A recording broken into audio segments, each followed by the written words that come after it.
Coffee and Cream on Hail Varsity Radio with Andrew Rogers and Damon Benning. Mikulashikova gives it up. Sheldon can't hit the three. Rebound Amore. Ohio State backs away. And for the first time in program history, Virginia Tech is headed to the Final Four. The defending national champions, South Carolina, stays unbeaten with a school record 36th win. And they are back in the Final Four. Hey, good morning, everybody. Coffee and Cream in the morning on Hail Varsity Radio, powered by Currency, alongside Mike Sauter for the first hour. Yeah, I don't fill up the video screen quite as much as the other guy. Are you calling Damon chubby? No, I'm calling me skinny. Okay, I was going to say, I would not go that far. He's still coming in today, and a fight could break out here. He'd have to catch me. You don't think he could catch you? Not at he young age. He says I'll get smoked in the 40 by him. So if he's gonna smoke me in the 40, he's gonna catch me then. That's fine. That's fair. Is this for the first hour while I'm filling in for Damon? Is this cream and cream, or is that what it'd be called? Well, no, I'm coffee still. Okay. Are you as hyper as me? Probably. Probably. Coffee Sometimes. Squared. I'm definitely having my coffee because the sun just came out, which is amazing. Is the sun out, or is it still it's pretty kind of coming? Are those the lights in the parking lot? No. I mean, how early are you up in the morning? Not this early. How about that? New feeling. I don't want to tell you. I'm a stay upper, not a wake upper. Yeah, DB tells me all the time upper. he's a stay upper too, and still gets up super early. Yeah. I don't know how you do it. Yeah, you are an animal. Once I'm asleep, I sleep very hard. But I do too. Takes me some time to get to sleep. But normally it's about 7:15. Yeah, this is early then. Yeah. You're still 13 minutes away from your alarm. Who knows if you're actually getting up at 7:15? Normally 7:15. But I will say, most days though it's probably 6:59, and I tune into Coffee and Cream early, right on time, and just listen as I get my kids ready. My man, for school. Well, we appreciate that. You're welcome, Shane. And we appreciate too that your family allowed you to come in this morning. Yeah, because I'm sure that throws a wrench in your plans. You're gonna have to talk to my wife about this one. Someone will. Damon probably will, but that's all right. She'll get over it. We're here. Here we are. Welcome to the show, all of you out there. 590 ESPN Omaha is where you can find us. We are live on Twitter. We are live on YouTube, and of course, we have our guy Shane over there pushing the buttons. Yep. That's him. Every time I hear Shane, I want the drop. Why is Shane walking in there? Oh, come on, Shane. Not that one. That one, Shane. My mom said maybe you're Mike's espresso. There you go. That works. Yeah, you can be the espresso of the show. Yeah. Which that's kind of true because, I mean, you can spark off at any moment. I can. Kind of like that energy jolt of an espresso shot. I wish I had an espresso shot right now. That's okay. You got your coffee in hand. We're good to go. And Damon's not a coffee guy. Nope, he doesn't drink anything dark. Okay. I know he doesn't, on adult things, but interesting. Mm-hmm.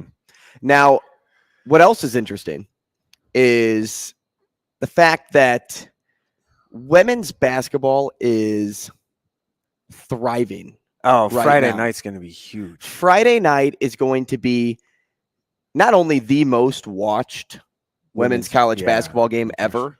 No question. But I don't think I've ever seen the hype as big for a women's basketball game ever. You have the best player playing against the best team, and the best team that has been the best team for the last 3 years. And the best team has probably the runner-up. Only at Boston, yeah.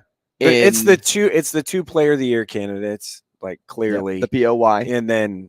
And Don Staley, the coach, and then even more so if you go to LSU, Don Mulkey getting them back. Former Not Oregon Dawn. coach. I messed that up. Moki, from Baylor. Baylor. That's other green school. And she's done a tremendous job at LSU in a handful of years. So getting them back in, and then you have Virginia Tech the first time. I don't sleep on Virginia Tech. 1 seed. I don't think anybody is. I know, but people of the conversation, they're not. They're the one. You know what's crazy too? I was sitting back last night and I was thinking, you look at the women's bracket and you get a 2, a 1. Is LSU a 3? LSU is I don't know, 3. Yeah. Okay, and 3. Then, yep. And then you get a 1. 3. So you get a 1, a 2, a 1, and a 3. And then you look at the men's bracket and you get a 5, a 9, a 4, and a 5. And UConn is like clearly the favorite. Think about this.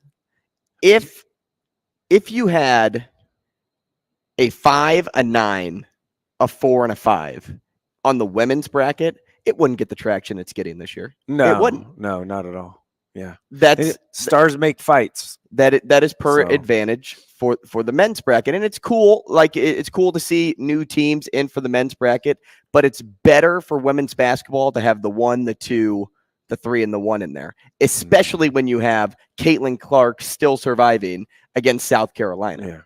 Yeah. What time is that tip? Boston's 8:30? 6. The Virginia Tech game's at 6, and then Virginia Tech LSU 6, and 8 o'clock is and on ESPN. So if it was on ABC, it'd probably get even more. I've never seen a better basketball player than Caitlin Clark on the women's side ever. I have never watched one from start to finish in their career. I caught the last bit of that. Was that last night? Just like the last, I don't know. It would have been 2 nights ago. 2 nights ago. Caitlin Clark. But I caught the last bit of that. 41-point triple dub. Sunday night, I watched the last 10 minutes of that game, probably. She's really good. She's a player. And if we're talking about Nebraskans in the Final Four, that's Taylor McCabe at Iowa. So she's at Iowa from Fremont, and I would have to look up the last time that Jess Shepard was at Notre Dame, so that was recent. So a little more recent. But, yeah. It's going to be a game that you don't want to miss. Whether you love women's basketball or not, this is a game that you're going to want to sit down and watch from start to finish. I probably will miss it, though. Well, you can record it. Go back and watch. No, you can't record live sports. Absolutely can. No, you can't. Yes, you can. Turn off your notifications on your phone, Mike, and then go back and watch the game. No. Especially things you care about. I know people that do that with baseball games every summer. I go back and watch the Jets because I really like the Jets. And I will go back and watch. Passionate about that team. I get that. I will even go back and watch their preseason game. I'm telling you though, there wouldn't be a time in this game that I'd say, hey, I'm going to let the highlights tell the story. For what you do for your job, yes, I would record it. But like casual fan, you're not recording that and watching it because you already know what happened. Casual fan is different than fan of basketball. Like if you're a fan and you're bought into basketball, this is a game that if you can't watch, I'm hitting the record button and I'm not looking at the final score. If I know I'm getting home at a reasonable time to watch the rest of that game. You're gonna find out. I've never met anyone that didn't. Nope, I always say, don't tell me. I always say, don't tell me. You always find out, though. Not if you tell people not to tell you any updates of that game. No way. I don't know if I could do it. Do not disturb is a great thing on a phone. Yeah, I don't know. I don't know what that means. Now, that's okay. Now, you were out and about yesterday. Baseball game. Creighton Prep and Gretna.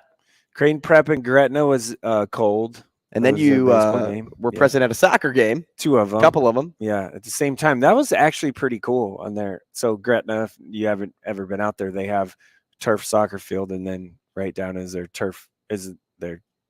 football field. Same complex, share a concourse situation. And the girls' soccer game was on the football field, and the boys' soccer game was on the regular soccer field, where that was played, the up top one. And those preceding that was Creighton Prep and Gretna baseball game at 4:30. So it was 4:30, and then the dueling soccer games or matches were happening at the same time, which was kind of fun, kind of fun to. It was actually, it wasn't that much fun for me because I like to be paying attention. So it was hard to pay it. I got to go back, I did 10 minutes here, 10 kind of like here. a jamboree. Yeah, 10 minutes here, 10 minutes here, and it was a little hard, but it's kind of cool to have them both going on at the same time. So, and you were in one location, too. Yeah, I wasn't driving or anything. It's just walking across the concourse, not hard, but it just was, mentally trying to do it. And it was cold. Yeah, it was pretty cold. That's how it tends to be in little bit of a late north March, wind, early April. Little bit of a north wind. It was pretty cold. Like when you're out there for 5 hours, it gets a little cold. Yeah. It's all right. And I'm sure those players had no undergarments. No, yeah, I don't understand that. They're fighters. Put some clothes on, people. Not me. I remember when I used to play soccer. It was in the fall in St. Louis, but still there were those days where could be fairly chilly on a fall night, and I would wear the Under Armour underneath all the way through. Right. Cover it in full, and then I would even sometimes wear tights. Yeah. I wear tights all the time. If I'm going to high school football, on a Friday night and it's cold. Oh yeah. Tights are and I get cold so quickly. Me too. Easily. Me too. You know why people like you and I get cold so quickly, so easily? Because we have no meat on our bones. Skinny. Sometimes some guys can be too cool for school. These guys weren't. They wanted to do this. That's right. Yeah, Matt. I'm sure Matt Rule doesn't get. I get cold because I'm bald too often. I get cold a lot quicker now since that I'm bald. I realize that. I can't wait for summer. Oh, that's the month I root for too. Oh. give me. And a lot of good happens in the summer here. You have the CWS, you have the Pinnacle Bank Championship to follow up at the back end of the summer months. Once you get into August, give me the good heat all day long. Yeah, I would much rather sweat than freeze. Yeah, much rather sweat. I put me on a beach or wherever where I'd rather be 97 than 41. Selfish. But you're right, Doc. Thanks, Doc. No, I don't think that's selfish at all. I'm with you. I would absolutely do that. More big news coming out of yesterday as we kind of Lamar keep it. Well, not just Lamar. We can get to that because I still think Aaron Rodgers is toying with your emotions. Okay, I'll take Lamar then. Yeah, I would take Lamar too. I would actually prefer Lamar at this moment. Absolutely. Me too. But the big news coming out of college and a local tie, John Tonji transfers to Mizzou. Yeah, John had a lot of options. I will say that from Colorado State. Listen, people, can be mad at kids for transferring and all of that, but he gave Colorado State 4 years of his life. He was there for the 4 years.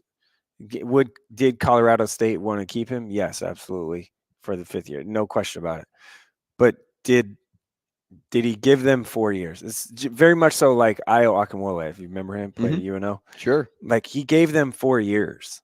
What more do you like? So then he transfers Drake. But so similar situation.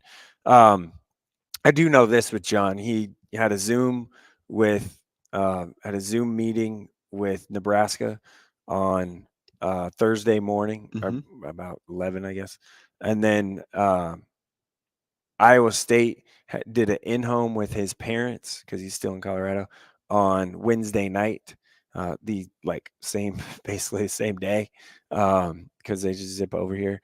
And then the one visit he took was to Missouri this weekend, and that's what it was. I mean, he had a lot of suitors. When you average close to 15 points a game, you're going to have a lot of interest. And at a good program like Colorado State that's had a lot of success, and also tournament team in a good league past few years. Yeah, in a good league. So we'll see. It's a really nice fit for Missouri and how they play. Missouri needs it. They have some holes to fill. I mean, you're losing your second leading scorer in Hodge.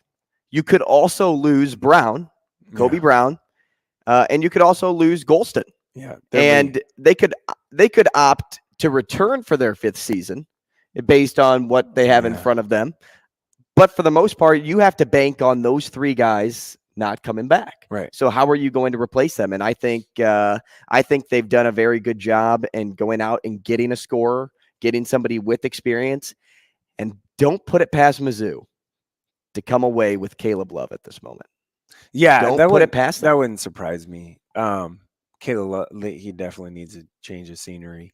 I also look at like a Georgetown, something like that. Georgetown needs every player they can for get. Caleb. Yeah, they need a bunch of players. I'll tell you, Caleb is product of St. Louis, went to CBC High School, played for Jason Tatum's dad. Wouldn't shock me if he kept his for what used to be the Eagles, but now it's not called that anymore. Who? CBC? No, AAU basketball. Oh yeah. Okay. I was like, no, CBC's always been the Cadets, Mike. St. Louis Eagles St. Louis Eagles used to be a thing. Oh my goodness, now they were so good when I was Jason growing Tatum's shoe sponsored team now. So they're really good. But this Missouri team, there's reason that Tanji went there too. I mean, you saw that they were a 7. Yeah. You saw that they were a 7 in March Madness this year, and that's not just going to go away. They're going to continue to thrive. And the SEC isn't a sleep-on conference either. I know it's not the powerhouse of college basketball, but it's a conference with a lot of big suitors. I don't know. You asked different people. The SEC was pretty good this year. Yeah, they were great. Bama. K-State was the best conference. Or K-State, geez. The Big 12 was the best conference. Yeah, but SEC maybe second. Big 10, SEC. Hey, where do you put the Big East? Weird? I mean, the Big East, you're top heavy. I mean, you have 4 or 5. Big East is one that you just, I don't know why. You kind of sleep on it because it's not a Power 5 conference. It's not a football conference, right? So, but I don't know. When I read an article or something, I always refer to the Big East as a power conference school or whatever. And that's deservedly so. Big East would have had 2 if someone wouldn't have been called for a soft foul. You still on that? Sorry about that. Yeah, it was a little. It was a little. I mean, hey, listen. Tell me your feelings, Mike. Yeah, no, I got the Creighton foul. I've talked about this publicly, but a foul is a foul. But I hate that line, by the way. Okay, if it's by rule, that was a foul, 100%. But you also didn't call like hand checks literally down the entire length of the floor for 39 minutes and 54 seconds or whatever it was. I hate the line, a foul's a foul, and I hate the line of you can't call it there. They're both valid reactions to a moment, but I hate both of those lines because you can't call it there. Well, if you're not going to call it there, like if it's a foul at the end of the day, whether it's really hard or soft, it's still a foul. And then a foul's a foul. Well, there were so many a foul's a foul throughout the game. Yes. So I hate both of those lines. It is how it was called throughout the game doesn't make sense with the way that play ended up. That's exactly what the problem is. And I told you coming in today, because yesterday I had a bunch of thoughts on just that one play. I didn't want to take away anything from Creighton's season. And of course, it's easy to latch on to the storyline. Everybody it's beaten to death. It's what you talk about. And everybody officiating has always wrong been. Guy. That was Tim. I'm not sure he liked Creighton very much. Everybody. Officiating has been a focal point for criticism. Over the course of this season, whether it's in basketball or another sport, football, cough, cough. But what I told you was what grind your gears. Yeah, I said you like that saying. Oh, I love that. Is the weirdest. You know what grinds my gears? Grinds your gears. Okay. Was the fact that who says that? Your mom or your dad? I think I got that from a college buddy. Oh. Okay. Grind your gears. And I thought it was a Family Guy thing for a while. Was it? And I never watched Family Guy in my life. It's just you know what really ticks you off? Like it's just another way to say that. Anyway, go ahead. I interrupted you. Was the fact that there was time left on the clock and you just end the game, and it was so abrupt, out of nowhere. And I'm not saying that. Okay, I'm not saying the outcome would have changed. Yes. I'm not saying the outcome would have changed, but as somebody that's watching, and Shane and even asked the question yesterday, he's like, shouldn't the people in the house like deserve an explanation? Because the refs just walked off the floor. No one knew what was happening. You didn't get the statement from the NCAA. Yeah, you didn't get the statement until, the game was over and teams were in their locker rooms. But what was crazy is I was bugged by the fact that they just waved off time on the clock. And, they used a replay system to simulate what happened in the end. And simulations are unrealistic. It's not, it doesn't take into account human error, the human factor to it all. And I was back and forth with somebody on social media about it. And they brought up how, the refs keep the time, and they're right. With precision timing, you blow the whistle, it stops the clock because of transmitter, whatever, radio signals, whatever. I'm not well versed in that area. To push the button on but the they back still have to of push his- the back to start on the his clock again. belt or Yeah, whatever. and when you get that touch, you're still factoring in human error into Right. that. A simulation has nothing to do with the official on the floor. I will say this: it wasn't going to change the outcome of the game. It wouldn't have changed the outcome of the So game. why are we talking about It doesn't. Why are we talking about anything, Mike? Some of that stuff bugs me because nothing was going to change? Maybe. It wasn't going to change. But maybe though, right? Like I don't want to say there's it would. there's like a So here's what 0.0002 chance. three things could have happened. One, they couldn't figure out who the ball was off of possession. I think was in SDSU's That would have favor. been It would have super been easy. They should have. It would have figured been the that out. Aztec ball. Yeah. Or it was off Creighton, or it was off SDSU. If you have 0.3 seconds, you can play a tip in with Kalkbrenner. Down one, you can do a tip. Yeah. And so, I'm not saying that was It's going to true. happen. I don't want to get there. What I Odds just of it think is working. absurd is the fact that they just waved it off. Yeah. We'll save Michigan Lance for the second segment here, Shane, because I don't want to rush him off the phone.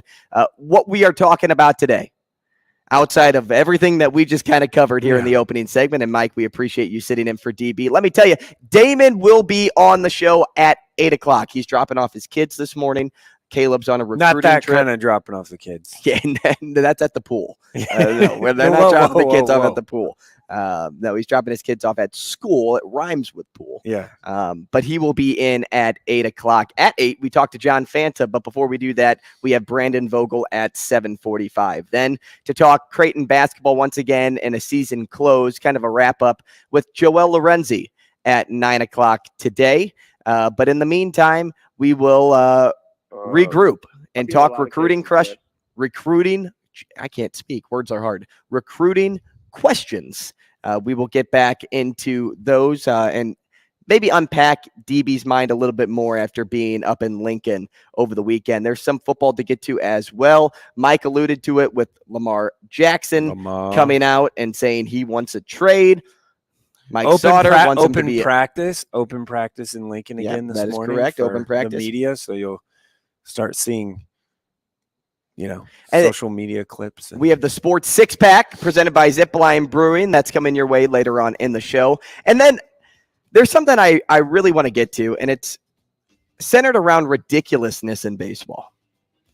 There are so many moments that I witnessed yesterday that had me looking at the TV in the state of confusion, looking at my phone with my mouth dropped to the floor. We'll get into all of that throughout the show. Stick with us. It's Coffee and Cream.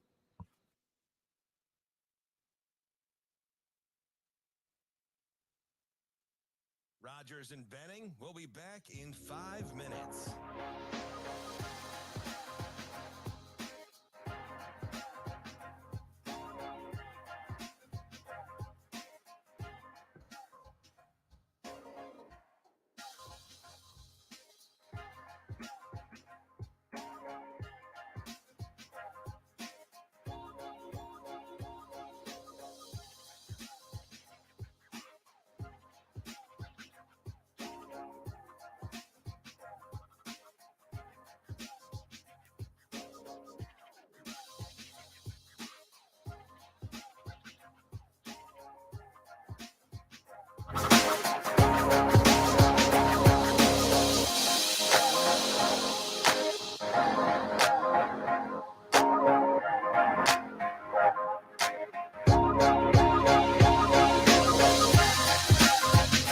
Rogers and Benning. We'll be back in 4 minutes.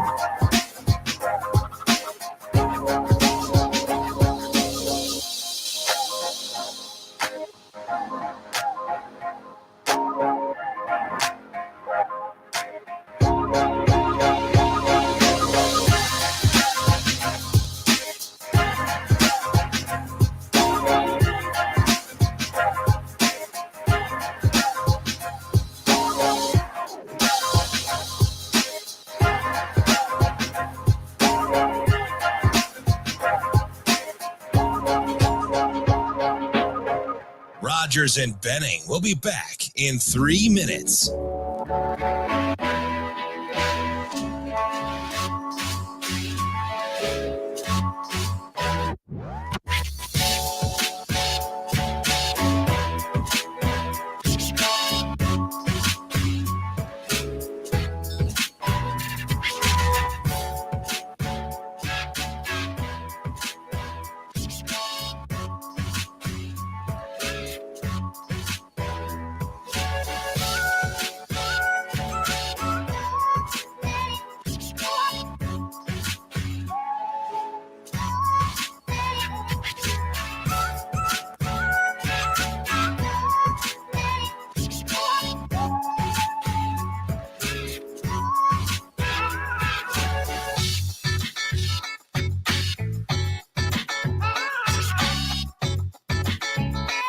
Rogers and Benning. We'll be back in 2 minutes.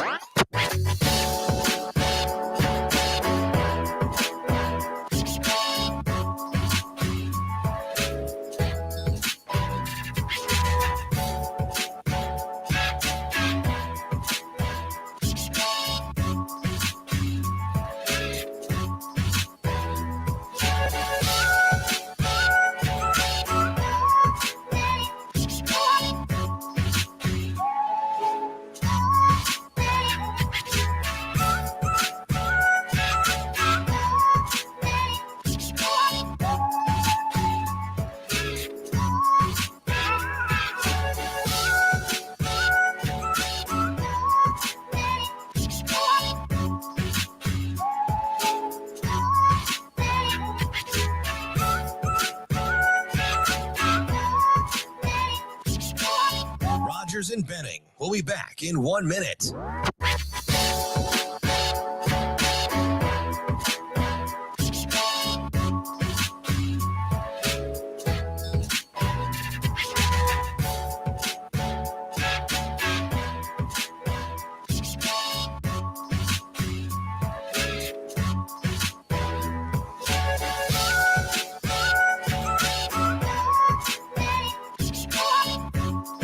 Rogers and Benning. We'll be back in 30 seconds.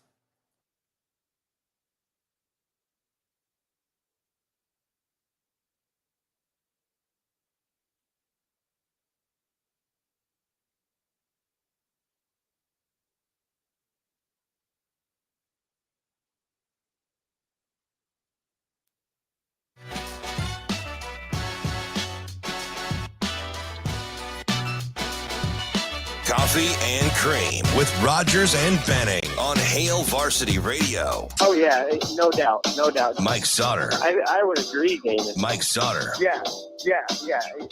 Mike Sauter. Oh, man, you're going to put me on the spot. Mike Sauter. What an intro for you there, Mike. Yeah, I don't know if Shane's playing that a couple of days early, huh? Might need to change it. Shane and I might need to have talks. What do these talks consist of? Like, is Shane just, flipping you the bird, or probably something like that? We know he can't do more push-ups than me. We've tried that. That was what a story that ended up being. Shane coming up 1/2 push-up short. It's all right. I think Shane. Damon still owes me for that, by the way. I think he still owes us. Although I may have I may have bet again and lost my breakfast. I'll have to double check. Let's go to the phones on line 1. Michigan Lance here with us. Lance, thanks for sticking with us through the break. What's up, man? Hey, what's up, fellas? What's up, Andrew and Michael? How you doing? Michael, God, you're my mom. And I'm doing good. Did your parents not name you Michael Sauter? They did, but no one really calls me. He says you're making him feel like he's getting a talking to from his mom. I feel like I'm about to from you. Long time no talk. I haven't talked to you in a while. Yeah, it's been a minute, man. I still been peeping your game and follow you, man. You got some little minions or assistants, man, to help you out with all that traveling and games you go to? Not really. I mean, a little bit. Oh, okay. A little bit. Yeah, some team support is there. Yeah, there's some team support there. Yeah. Oh, okay, man. You still all over the place, man. Get you a couple people with you and catch some other stuff, man. Working on it. So Creighton. We're gonna talk about Creighton present or present, past, and future. You know, I'm with you and Andrew. Like, play the clock out. I don't care if it's 0.1. Just play the game out. You know what I mean? And then just say, hey, we played it out. Whether they can get a tip or not, because only at 0.4 you can get a tip, right? I think it's 0.3. 0.3 you can get a tip. Okay, right. You can tip and okay. Yeah, play that out. And then at first I was gonna say, hey, depending on what team you are, let's say it was reversed, you'll say, hey, if you were, obviously Omaha and Creighton, well, what if it was reversed? And you'll accept it because you got the win. But then again, I'm like, well, nah, not really. What it comes down to, it's like what Clark Kellogg said. I'm going to reference what he said. Hey, the Creighton guy got beat. What's his name? I can't remember. Nemhard. Right, Nemhard. He got beat. So he got beat. So he's like, okay, man, what can I do? He's doing whatever he can to alter the shot, right? So we know it was a foul. My thing is this. Like, we got to talk about it here, but if I'm as a coach, because I'm coming from that perspective, you got to take it out the coach's hand. The ref's hand. Right. Like, player, what could you have done to do better? Hey, man, you could have played better defense. You could have moved your feet. Mm-hmm. You could have not got beat, and then you wouldn't have to put the hand up. You know what I mean? But that's what you did. You know what I'm saying? Like, so, and I know it's hard and it's heartbreaking, but Mike, take us back to like the Gretna and Westside championship game. I can't remember if DB said he felt there was some questionable calls or people said it was going Gretna's way. Is that yes or no? Yeah, Did some people feel that? I think that's probably fair. Is this the 7-6 game or the one the one that just played? That just played. Okay. The one they just played. Yeah. So what did Westside do? They didn't let the refs beat. You know what I mean? Like they won the game. Like at the end of the day, it's still on you. You're out there playing. Don't put it in their hands. And so that's that's what I always preach to kids and my kids specifically. Like, because you can get in that habit of, well, the refs did this and listen, man, the refs are people. It happens in the girls' game. I was watching South Carolina and who did they just? Why did that just slip my mind? Who they played yesterday? Maryland.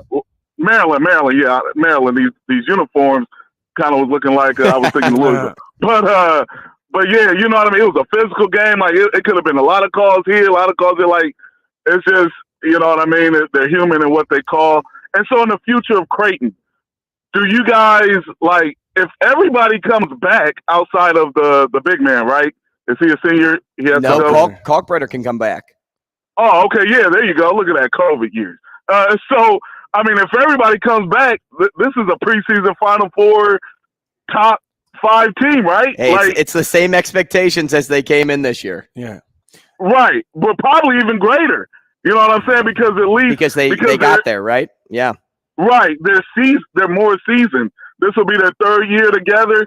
Like everybody together, like, hey man, bring it, run it back, and go get in the Final Four and win a championship. You know what I'm saying? So we'll see how it goes, Mike. Hey, you know what's funny to me? Like on Twitter, these coaches that get on here and say, hey, players, kids, students, athletes, make sure you come. You know, like, do the right things, and when you show up, shake their hand, and don't wear flip-flops, and do this when you meet a coach. But these coaches are sitting up here like recruiting other players off teams in the transfer portal. Yeah. Like before they even get to the transfer portal. Right. Like before the Atlantic coach talked about it. Like I'm not, how does John Tanji know, like the dude had a good year at Colorado State. Right. How does he know he's going to get Power 5 hours before he even gets it? Like, and I don't know if he did or not. I'm just saying, like, and I'm happy for him. But these coaches out here need to stop, man. They don't practice what they preach. So don't call out pretty much kids, students. These are young people. Their brains are fully developed. Like, you do better as adults. And and guess what? I bet you the kids will do better. But don't hold anything against them if they're not this model young student athlete. You know what I mean? Yeah. Well, Lance, what's crazy is this is what I always have a problem with, and I think it's a problem in college football with timelines butting up, but especially in basketball, like the transfer portal opens for college basketball players like March 13th. Yeah, and they're still playing games. Oh, yeah. So because of that, coaches that are in March have to kind of stay with the time of those that aren't playing anymore to compete for certain players for the future. So it's weird, and that's what needs to change about college basketball. It needs to be some sort of dead period during March Madness. Yeah. Once it's over, then open it up. What are you losing out on? 3 weeks? A lot of these conversations have happened a month or 2 or 3 ago. Right. So like they already and I'm not discounting that at all. They definitely already know. Yeah, tampering is always a problem. Yeah, they definitely know. But at least like you said, hey man, have a dead period, then we'll come back. You know what I mean? Because isn't it a dead period now for football? And then they can come back like in May or something. Yep. Yeah, and the transfer. So yeah, like at least try to get a better regulation on it. I'm definitely with you there. So is there any things that do y'all know if any of the Creighton guys may hit the portal or try to go to the NBA? Yeah, Trey Alexander's probable for the NBA. I mean, at least in a lot of mock drafts, they had him in the second round. Arthur Kaluma was talked about early on this season going to the NBA. Now, I don't know if any of that has since changed because with how far they went, maybe it's a little unfinished business for them to try to do it again. I think. But when you talk about getting paid at the next level. Okay, but here's the deal with that, right? So you go to the draft, you are a second round pick, at best maybe, and you're on a 2-way deal. You're not making as much money as you would if you stayed at whatever school, especially with NIL, and made 300,000 or whatever it is, whatever the number is. If it's more than, or if you end up going to Europe. That's even worse. Like you're the top league in Italy or something. You're still probably sharing a really small apartment with somebody and you're making maybe 70 grand. So you might as well stay. I agree 100%. Set yourself if up. If you're talking second round, no, man, you might as well stay in school. That's basically barely, that's like a free agent. That second round, yeah, man, that's there's no guaranteed contract. There's no guaranteed contract. Right. So like that's not even worth it. I'm with you on that, Mike. Just come back, make some more money, get Omaha Steaks or something to throw you some steaks and money NIL. Put some money away though. Save it for the future. Invest it a little bit. Like don't spend it all that stuff. Like set yourself up for the future by using. Hey, take advantage. Hey, athletes need to game the system just like they're being gamed by coaches in universities. Preach. All right, preach. Go ahead, Mike. All right, Andrew. Hey, you guys have a good one. Thanks, Lance. We appreciate you always calling into the show. And if you want to get involved too, just like Michigan Lance, give us a call, 888-638-4876. Now I'm like fired up. That got me like. Now you're loose. Well, you're also past your wake up time. Yeah. It's past 7:15 now, so you're good. Now the sun is out. Yeah. Now we can bring up the shades, even though the shades were up the whole time. That is the sun's out. Sun's out, fun's out. That's a sin to DB to have these blinds up. Why? Before the sun comes up. He doesn't like that people can see in and you can't see out. 700 would have been people. Down. Brandon Vogel up next.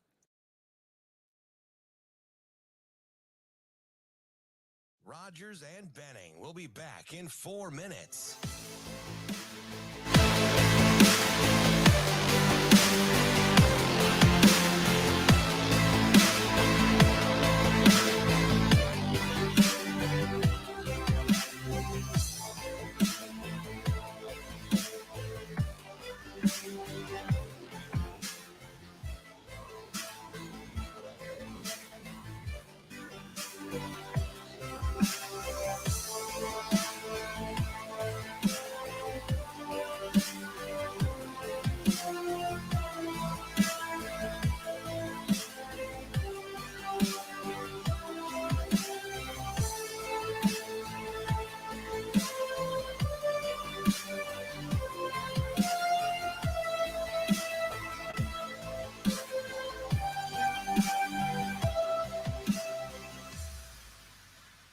Rogers and Benning will be back in 3 minutes.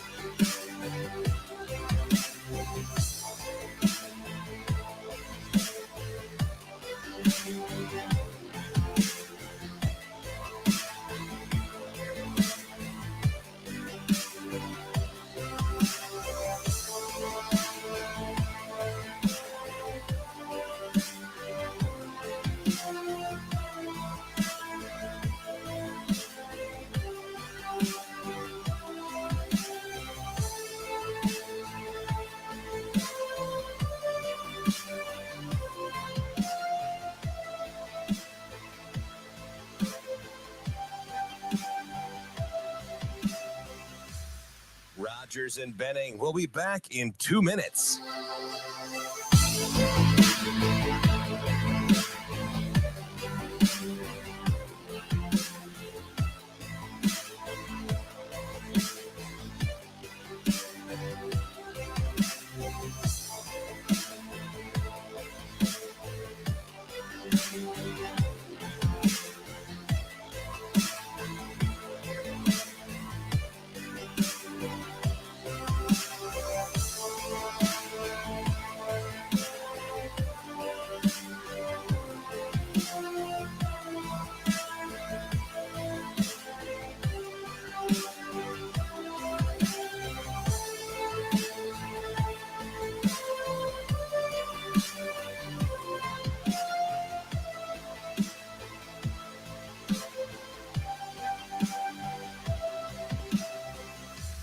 Rogers and Benning will be back in 1 minute.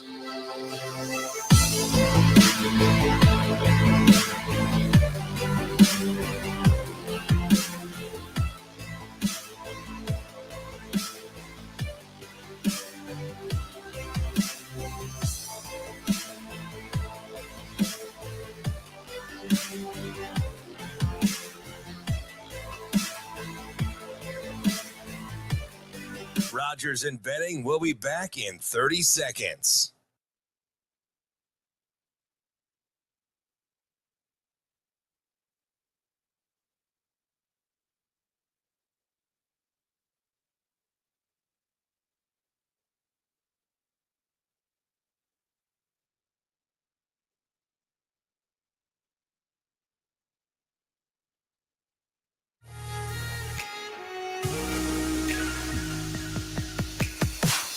Coffee and Cream with Rogers and Benning on Hail Varsity Radio.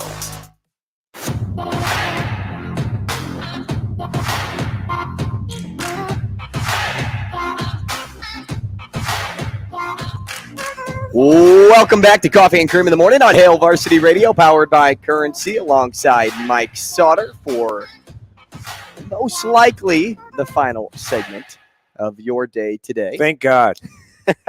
I'm Andrew Rogers. Okay, well, now kidding. I know how you really feel about Brandon Vogel. No. It's nothing. Who is joining us now. Brandon is the managing editor for Hail Varsity. Brandon, good morning. Good morning, Mike. I'll try to send you out on top. Andrew, are you flying solo for the rest of the show? No. DB is coming back. Thank goodness. Gotcha. Thank goodness. Damon has the kids, take him to school, whatever that is. I can only handle 1 hour with Mike. That's fine. Yeah. I don't like you. I get it. So. And you can only handle 15 minutes, so that's why you're here for this segment. Brandon, lots happening this week again. So week 2 now of spring ball, spring practice, I should say. Last week was a big week. Kind of everybody getting their feet wet with the coaching staff, actually seeing them in the flesh, in person, doing their thing. Had a big recruiting weekend on Friday. We'll talk about all of that, but fill in the blank. The biggest takeaway from the first week of spring ball was what? How much I think road there is still to cover. I think my biggest takeaway from week 1 was that the surprising thing with me with Thursday's practice was, and I know you guys have talked about this, we talked about it amongst our Hail Varsity staff, of kind of everybody doing a little bit of everything. Now, the offensive linemen aren't working on punting, but everybody was kind of going through all the drills. Like, fun to watch. Yeah, it would be fun to watch. Maybe spring game halftime show. But it's interesting. Like they're starting at a very like, let's just teach football level, at least was my read of it. And yes, they're Big Ten football players. They know how to play the game, but they're starting there for a reason. So I think that was the biggest thing. I kind of look at week 2. I go into it and, maybe rightly or wrongly, a lot of times we go in and be like, oh, what's this running back race look like? And it almost feels like too early for any of that. It still feels so very open-ended to me. And it also feels like that way at the quarterback position. I mean, they were working on how to properly hand placement to take a snap under center. Like that's what we saw on Thursday. That is like the elementary or basic stuff. And then how much of a shot do you give Heinrich Haarberg to play in packages, I guess would be the term? Because they're going to run a lot of power and 3 tight end and stuff like they want to run the ball. I think a lot of people will be surprised at the offense they see because it's going to be totally different. Yeah, I think I'll be surprised when we get our kind of best long look at it, which may not be until the spring game. We'll see how these open practices continue to go. But I think Harburg's way more in the race than I would have assumed coming in. He was one of the first guys they made available last week at practice, which was interesting. We all watched the Twitter highlight clips that Nebraska football puts out, and hey, there's Haarberg running the option, which is always like catnip for Nebraska fans. To be honest, like catnip for myself. I still love the option. But he's a super athletic guy. I mean, we had conversations going into spring as, is he maybe a tight end? Is he maybe this? Is he maybe that? It kind of goes back to, and I think that still could be possible. I mean, his athleticism is such that you want to find a way to get him on the field.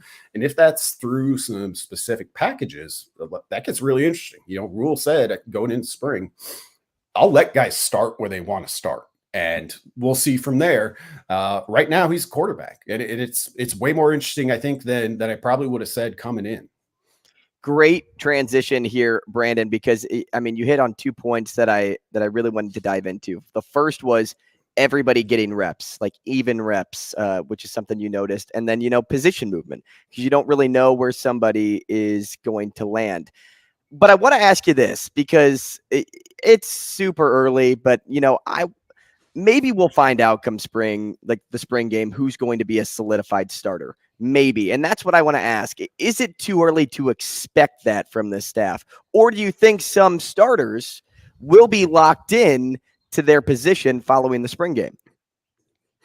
I think there's a couple of guys, the usual suspects who you would feel pretty good about, they were the best player at their position. In the case of Luke Reimer, it's been 2 years with that, but it's probably never going to be as solid as it would be if, there wasn't a coaching change. And I do think it's a little bit early to expect the roster to feel kind of that firmed up once we exit the spring game, because with a coaching change, you're going to get a bunch of guys in June who aren't here or early enrollees. And I think you always have a better chance to play as a true freshman when the playing field's been leveled a little bit. So they'll want to take a look at those guys. I think there's some guys in particular, that I look at that recruiting class and are pretty high up there. I mean, Malachi Coleman, perhaps being a great example.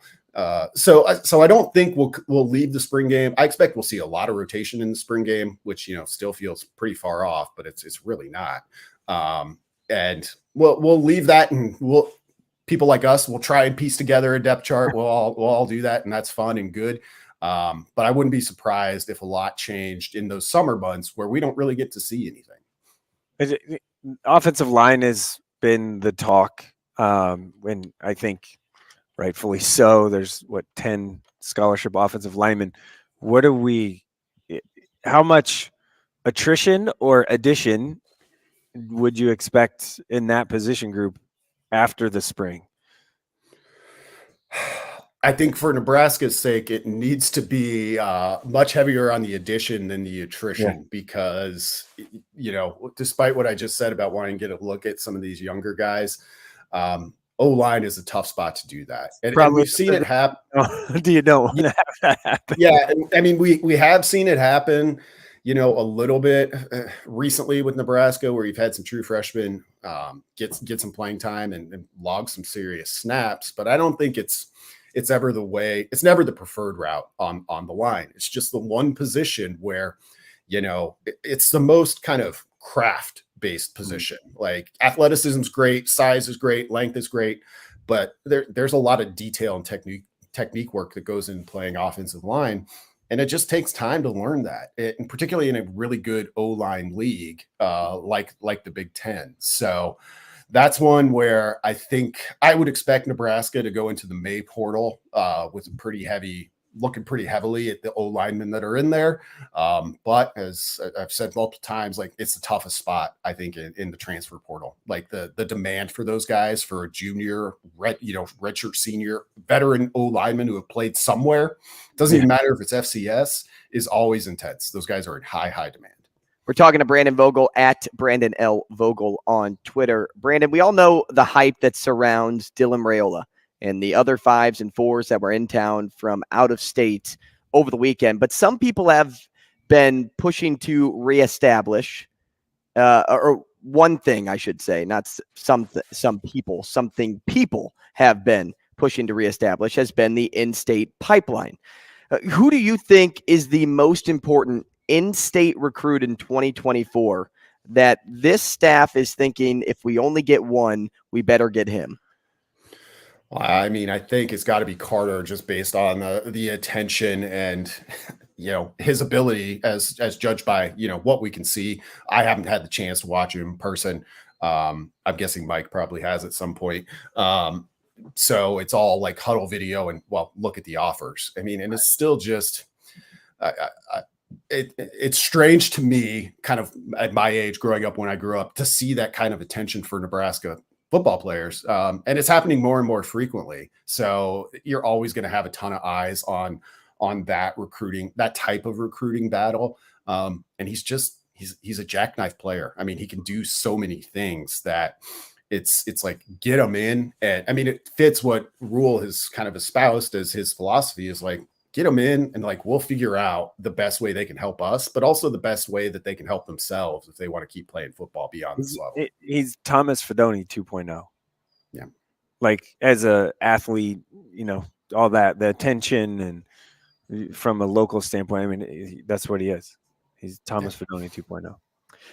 Brandon, last thing here before we let you go. You've heard, read, and probably wrote the reactions from many of the recruits over this weekend. The consensus centered around family, transparency, vision for the future. How do you think Coach Rule and his staff do it differently recruiting-wise to make what hasn't worked in the past work again? I think making a serious effort. So everything they say, everything they've told us about their recruiting approach, like putting that into action, so it's not just, we try to create a family atmosphere, and that's getting, that's in what you choose to do with them. I mean, I think seeing those recruits at a softball game and a baseball game over the weekend is interesting. It makes it feel more collegial to me. I mean, I was never in a position to be recruited at that level, but it's not like, I'm just kind of a high profile football player who's coming here to just do football. It's like, this is college. Like, this is what it can be if that's what you're interested in. And that's how we kind of like to see it. I mean, not just bringing recruits to games. The coaches were at games all winter and matches and all sorts of sports. So I think that's a big piece of it. Excuse me. And then also just spending time with the guys, which is another thing that Rule talks about all the time with their current players. I think you see that transfer over to their recruits. It's kind of one of the best things they think they can do. And we'll see, by all accounts, it was a pretty successful weekend from their standpoint, at least as successful as it can be for this type of event. Camaraderie, big point there. Thank you, Brandon Vogel, for your time. We will talk again next week. All right, guys. Have a good one. Yeah. See you, man. John Fanta up next.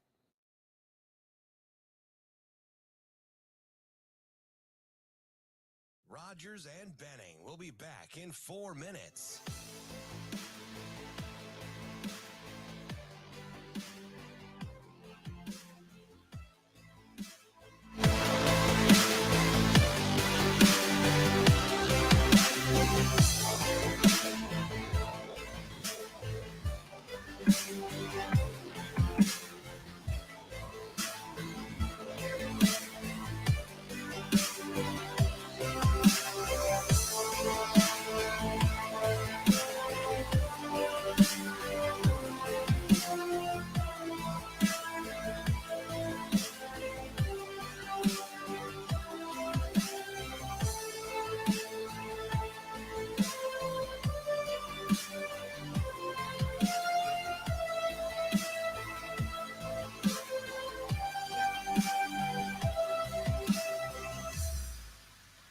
Rogers and Benning will be back in 3 minutes.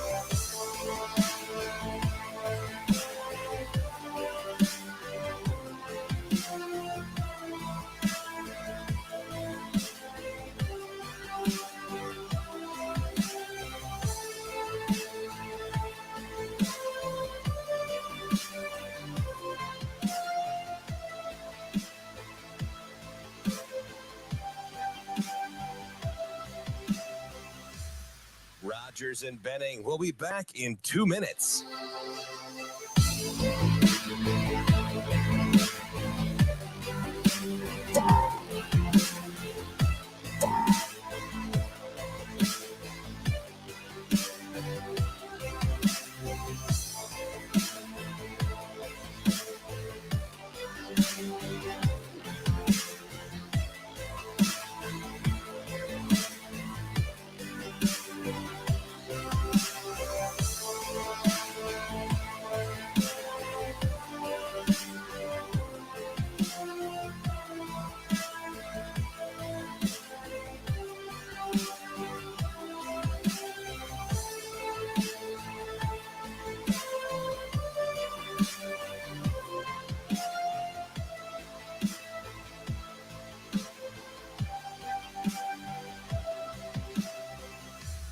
Rogers and Benning will be back in 1 minute.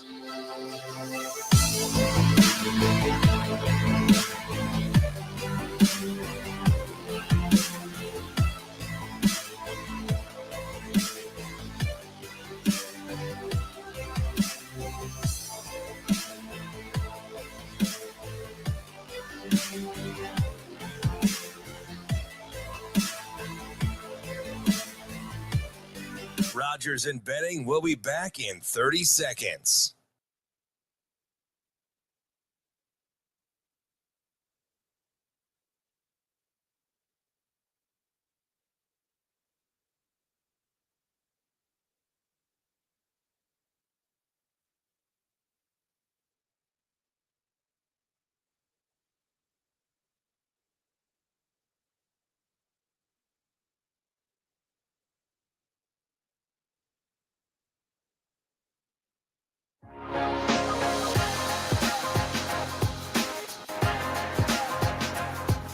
Coffee and Cream on Hail Varsity Radio with Andrew Rogers and Damon Benning.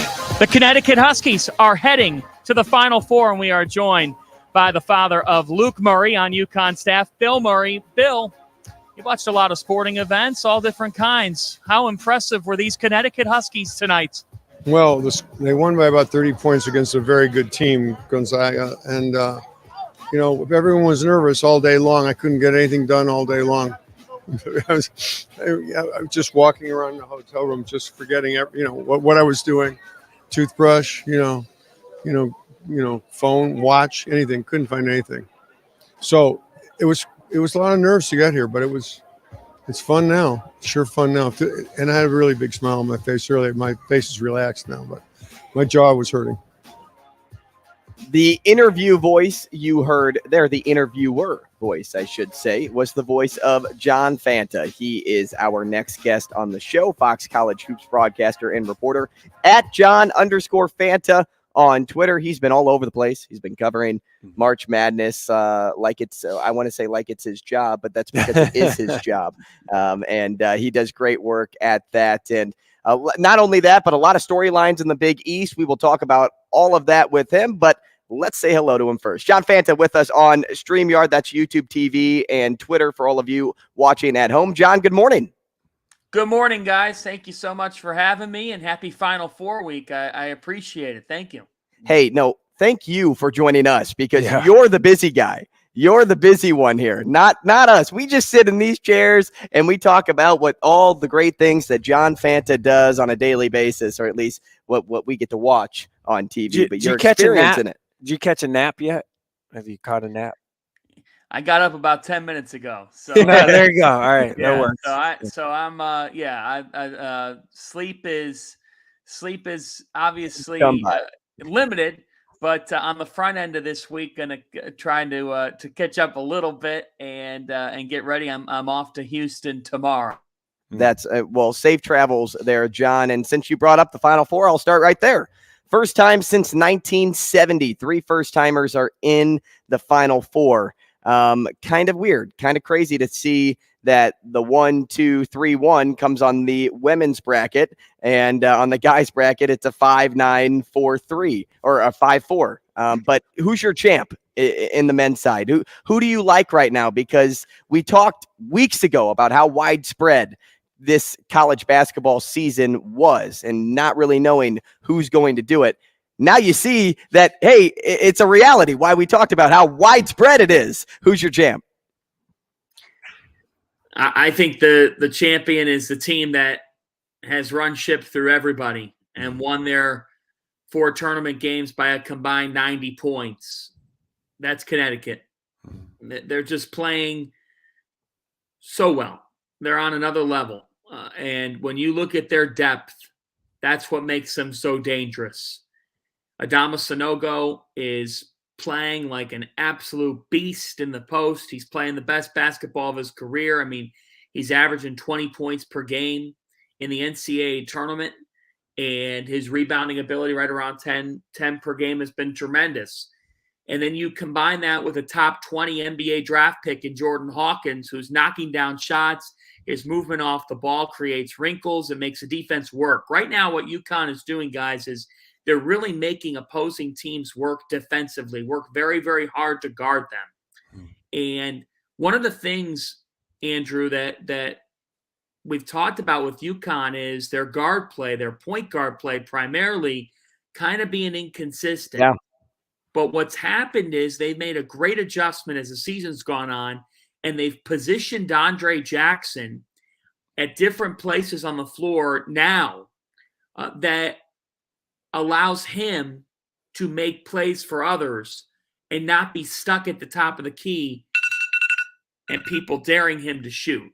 People daring him to shoot to say, hey, Andre, we're gonna let you shoot this basketball, and then he's getting in his own head. That's done. They solved that problem. They're putting him in the post. They're lining him up on the baseline. They have figured out a way to make Jackson a total matchup nightmare. So Connecticut's got the firepower. They have the star power with Sanogo and Hawkins. They've got a leader in Jackson. They've got a point guard in Tristan Newton. They've got a freshman in Alex Caravan, who I think is the most underrated player on the team because he does everything right. And their defense, when they played Creighton earlier this year, Dan Hurley said their man-to-man defense was so bad he had to go to a zone. So they switched something up here with their man.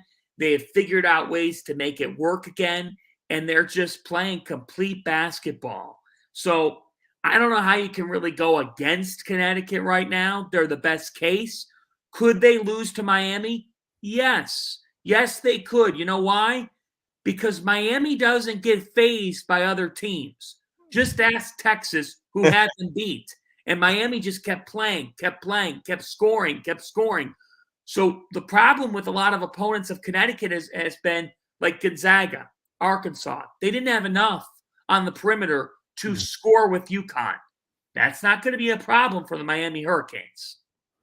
Is it Miami UConn? Whoever wins that game is gonna win it all. Can you make a case or see the other side at all beating either Miami or UConn? Yes, I can. Yeah, I really do believe that, because I think the nature of this tournament, the nature of this year, lends itself to, yes, one of those two teams could win the national championship in San Diego State, Florida Atlantic. First off, I think San Diego State, Florida Atlantic is going to be a great game. Great game. And that's one big thing I want to bring up with this tournament, just because it's been unique, just because the teams aren't recognizable. We don't have a double-digit seed in this Final Four. Okay? Florida Atlantic has played 38 games. Yeah. They've won 35. Yeah. They earned their way here. San Diego State's played 36 games. They've won 31 of them. And the folks in Nebraska know how good San Diego State is. They just learned it. Yeah. These teams are not here off chance. They're not here because they hit a bunch of threes and are wearing Cinderella slipper. They belong. Yeah. They belong. They didn't lose like 7 games in a row at one point this season, and somehow randomly they've won 5 or 4 in a row. I think there is a case for both teams, Florida Atlantic and San Diego State, to win on Saturday night. I think that's the reason why the game has a spread of about 1, because here's why San Diego State can win the national championship. They defend at such a high level that it lends itself to being in any game. That team's never going to get blown out. They're always going to be in the game. Now, making shots is hard for them, but they play so hard. They're so physical. They can wear anybody down. They have grown men. Yeah. Grown men.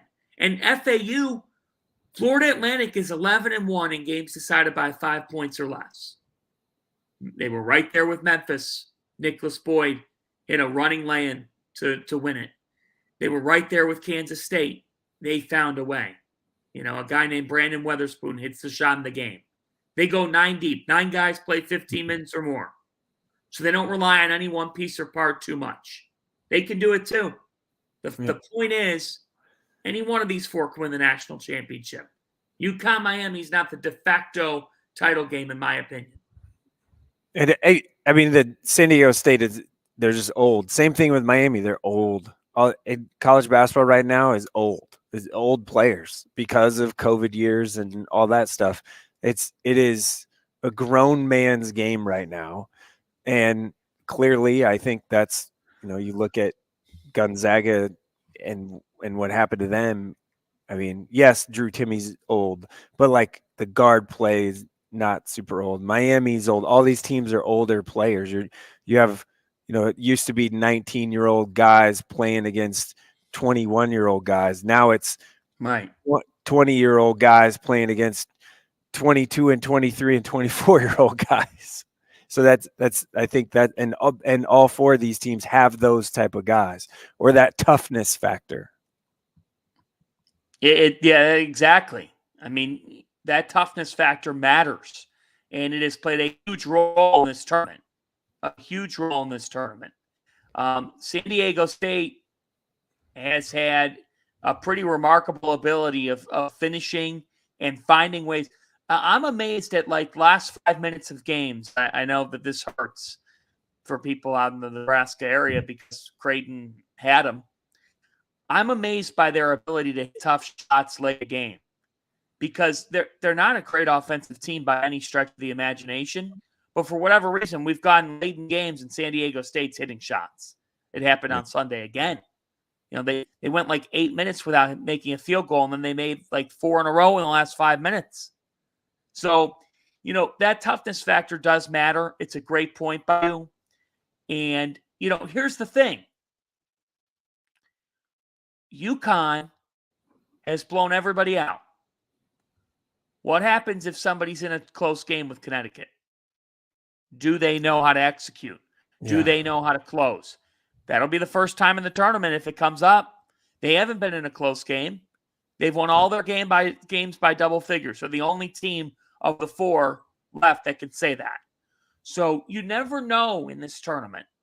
I think that UConn is the absolute front runner and should win it. But guess what? If that was the case, then we wouldn't be without any 1, 2, or 3 seats. We're without 1, 2, and 3 seats in this tournament in the Final Four. That is absurd. Absurd in every way. And we have three first-time Final Four teams for the first time since 1970. And here's one more for you. Over the last 4 Final Fours, that's 16 teams, we've had 16 different schools in the last 4 Final Fours. It just goes to show you March Madness is real. And if you're complaining out there because Duke or Carolina or Kansas isn't involved, they were all involved last year. They'll be back. Enjoy this for what it is. And remember that it's not Georgia and Alabama and Clemson and Ohio State or Michigan every single season. John, you mentioned how deep Florida Atlantic is. SDSU just as deep. That became an issue for Creighton in the Elite Eight matchup. SDSU was able to have 10 or so guys play more than like 14, 15 minutes. They were able to use their depth, keep fresh legs. Meanwhile, Creighton was having their starters going for 32, 33 plus minutes in that basketball game. Florida Atlantic does the same thing, right? They go deep. They use their guys. They use those bodies. They actually match up really well against San Diego State. Add in the fact now that FAU can shoot the 3 too. And if they make their shots, that's how they extend in games. I wouldn't be shocked after hearing you all, lay the picture out for me. I wouldn't be shocked if I see the Owls kind of control this game. Yeah, I wouldn't be shocked. The problem is that San Diego State has held their 4 NCAA tournament opponents to 18% from 3. 18%.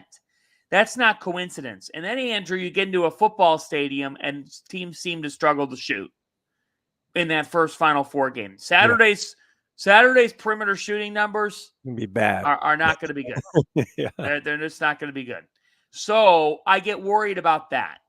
And I think that if you're trying to attack San Diego State and drive, okay, you've got to put up with Nathan Mensah and Agueka Rope, who have been great in this tournament for the Aztecs.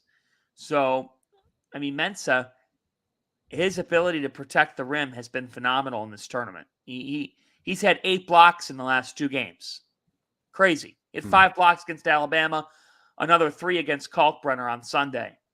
So, yes, FAU, they're feisty, but I got to be honest with you, I don't see anybody overly controlling a game with the way this San Diego State team gets stops. I think you're going to have to win it with excellent offensive execution. Because how are you getting open shots? It's really hard to get open looks against this team.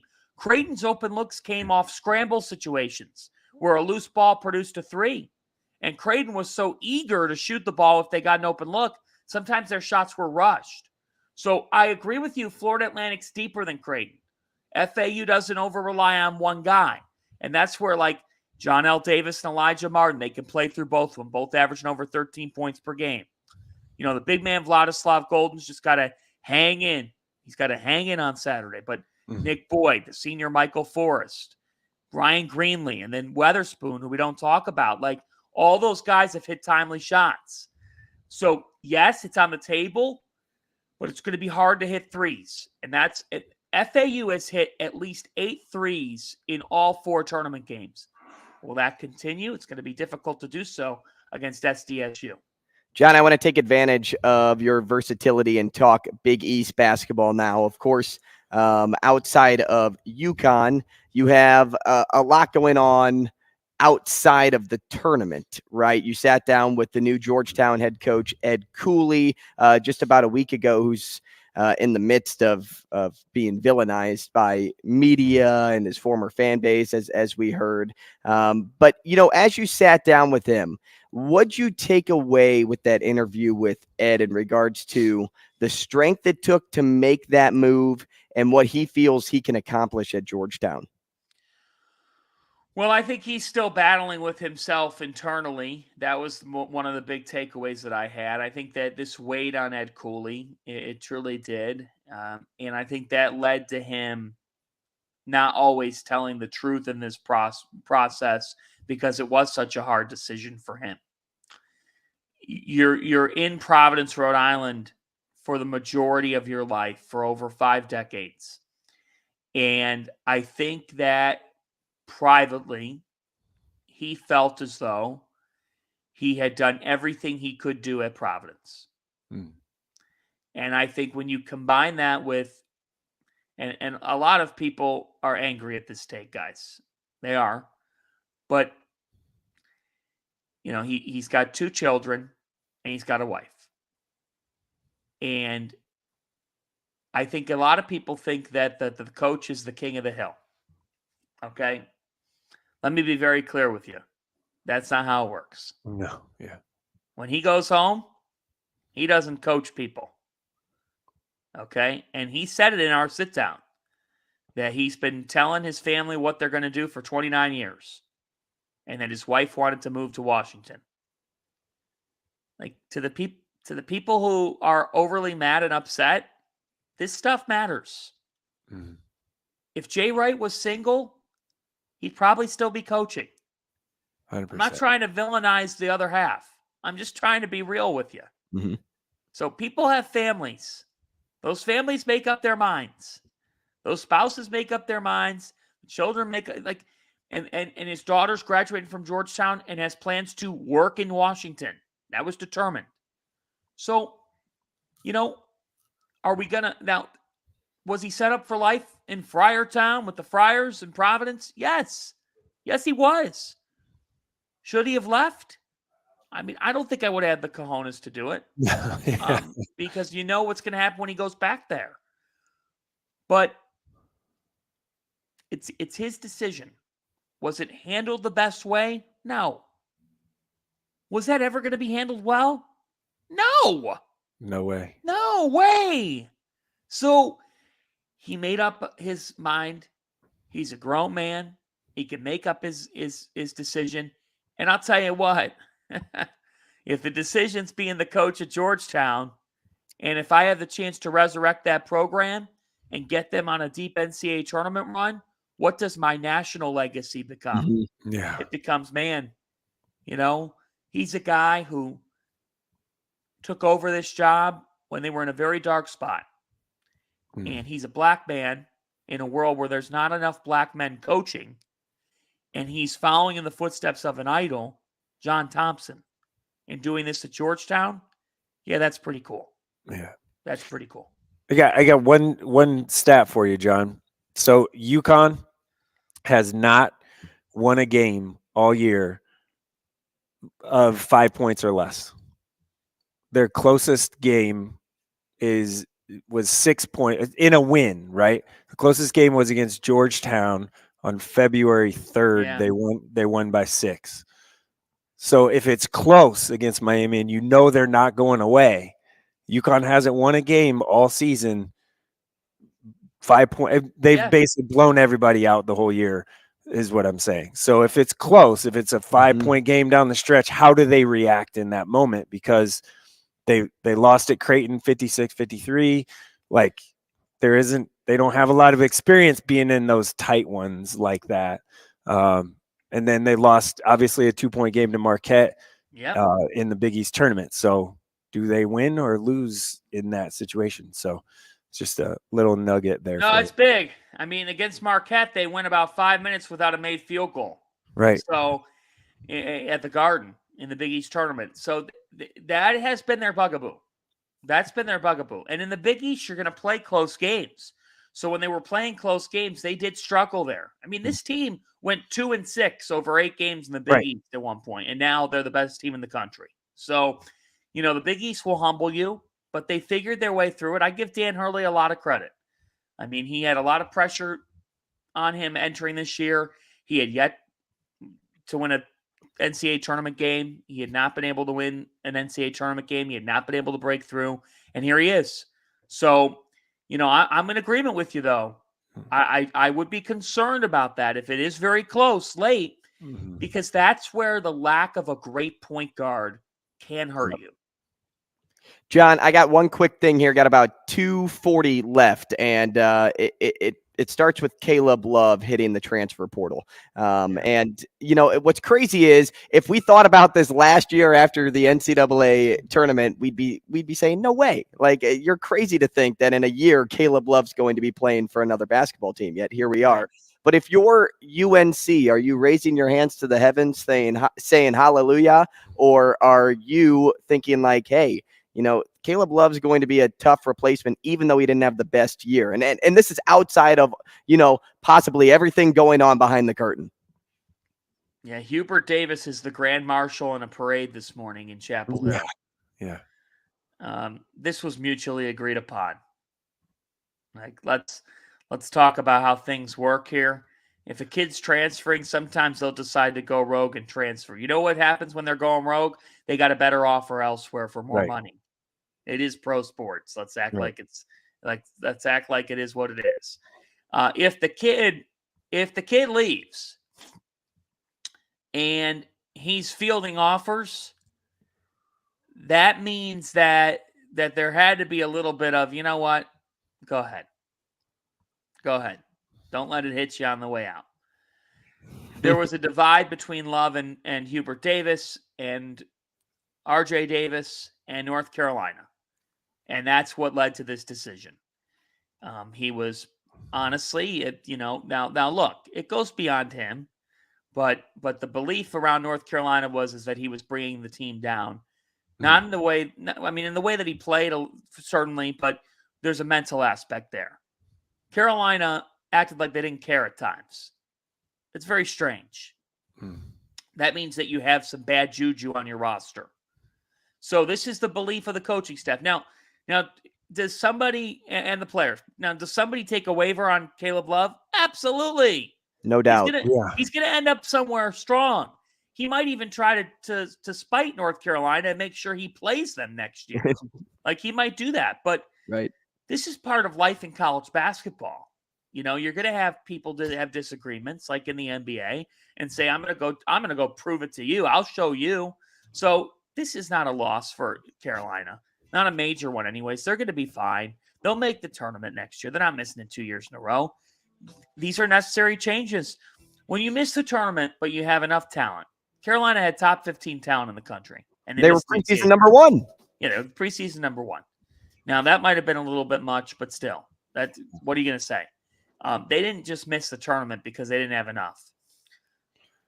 We're now seeing why they missed the tournament, because of moves like this to try to figure out a new wave and get rid of the bad juju. That's John Fanta. We appreciate your time, man. Thanks so much for just giving us a small window of your busy day. We will talk again here in the next couple of weeks. Thank you, guys. Appreciate you. That is John Fanta at John_Fanta on Twitter. He is a great follow, and you should be following him right now if you aren't. More CNC next. Rogers and Benning will be back in 5 minutes.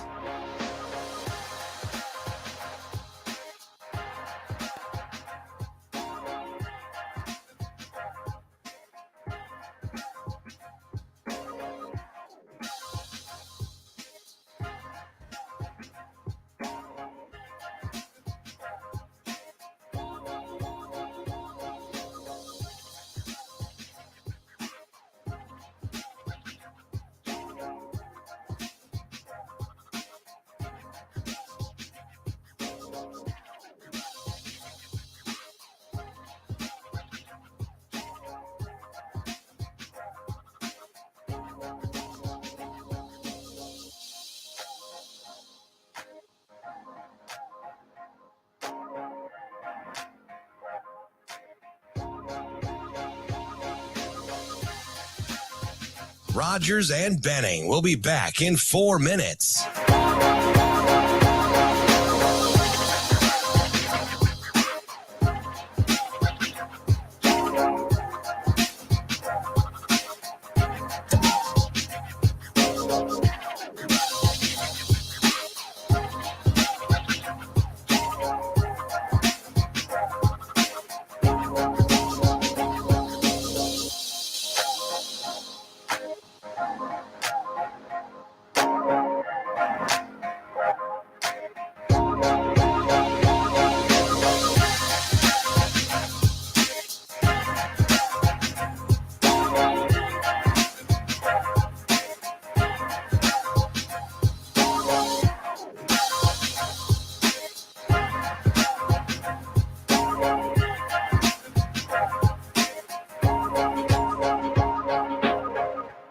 Rogers and Benning will be back in 3 minutes.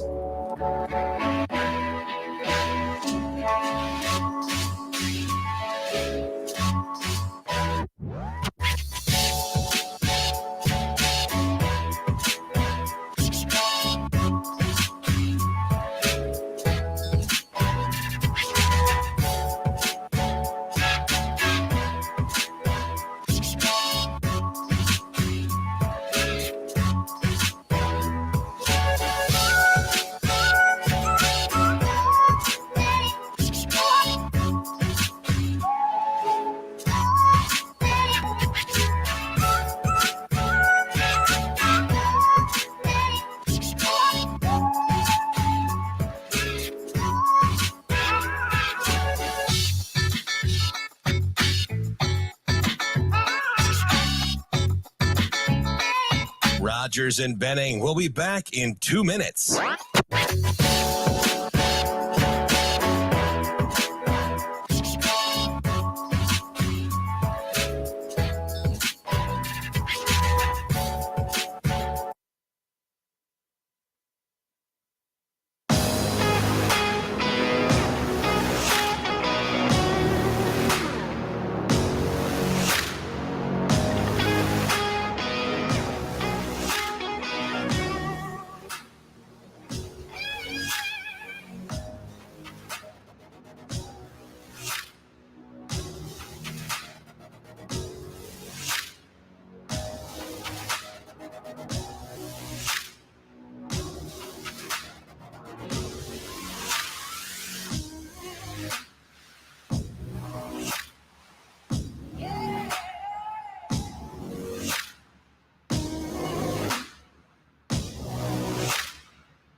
Coffee and Cream with Rogers and Benning on Hail Varsity Radio.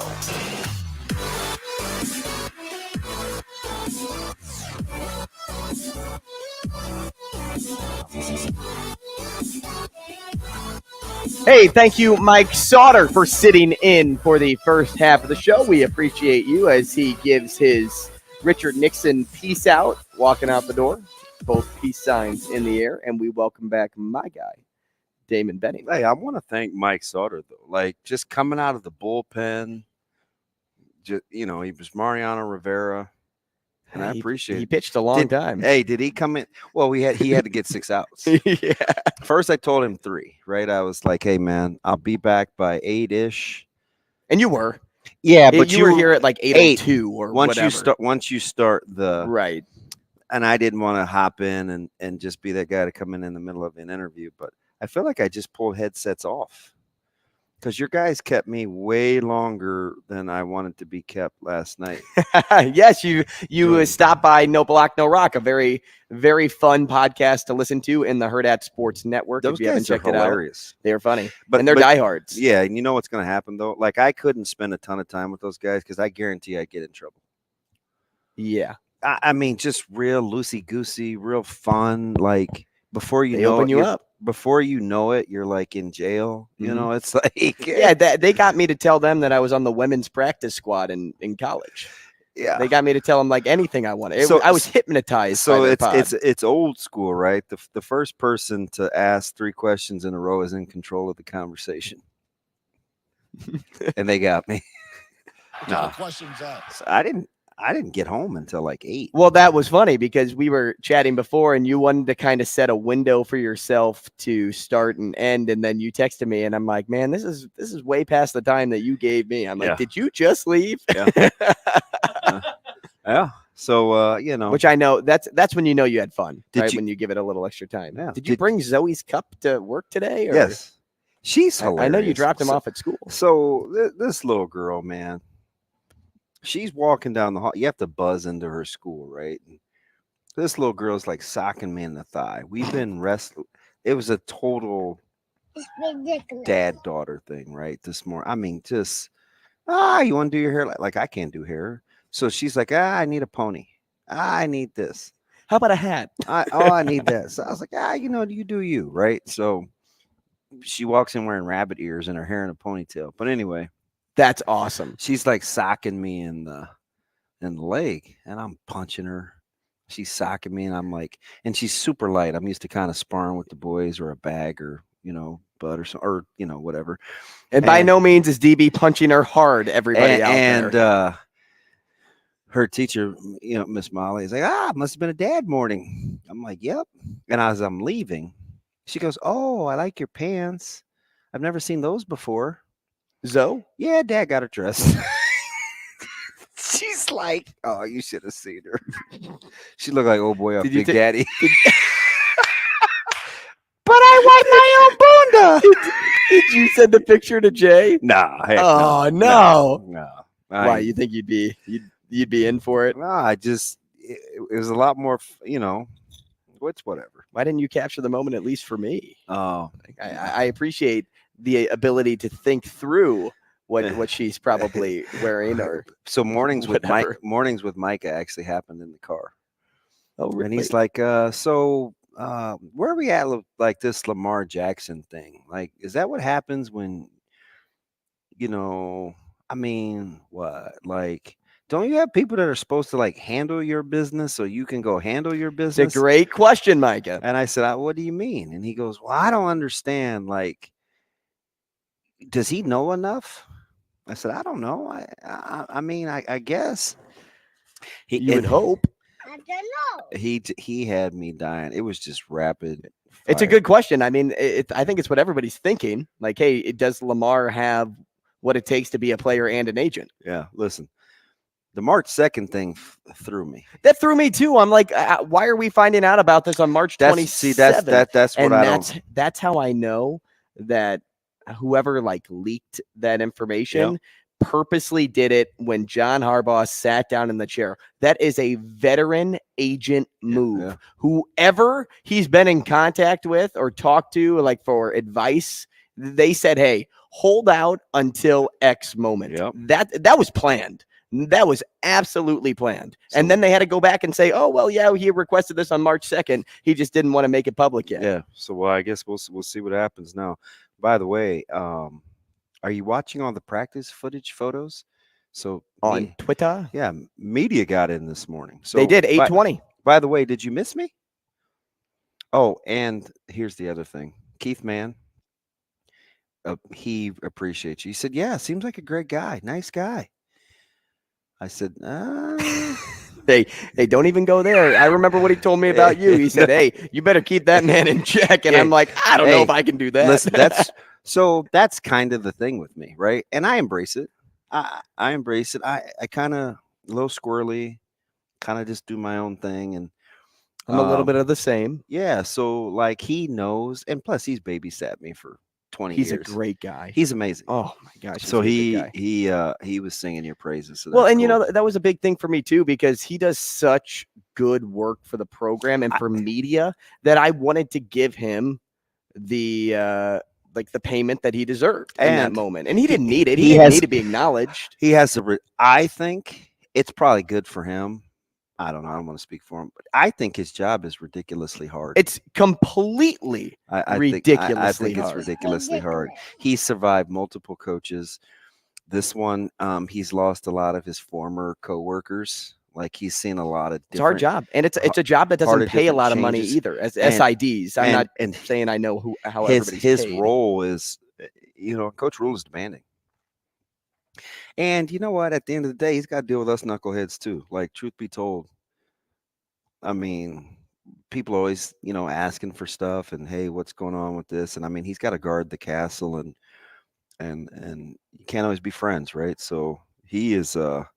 We're just fortunate. We just have some great SIDs, right? I mean, great guidance, right? I mean, Anderson, everybody, all the schools. We just have.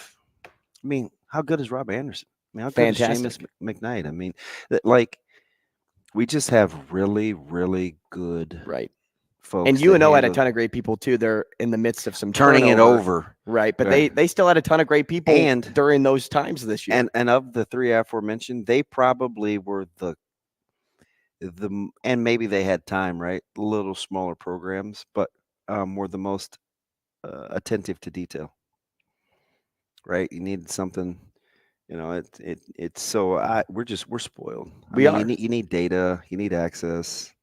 They're good, man.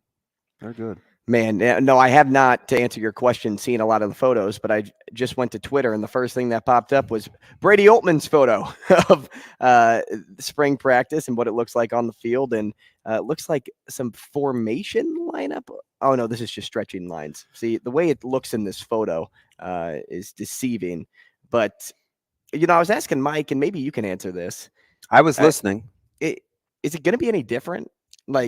From what we saw on Thursday, maybe drill work will be different, but the media doesn't show up and just instantly see them running plays, right? In those moments. It just depends. It's going to be a level of trust. See, this is what I think the media's got to be able to, I don't know about if handles the word, but he's going to give you enough rope to hang yourself.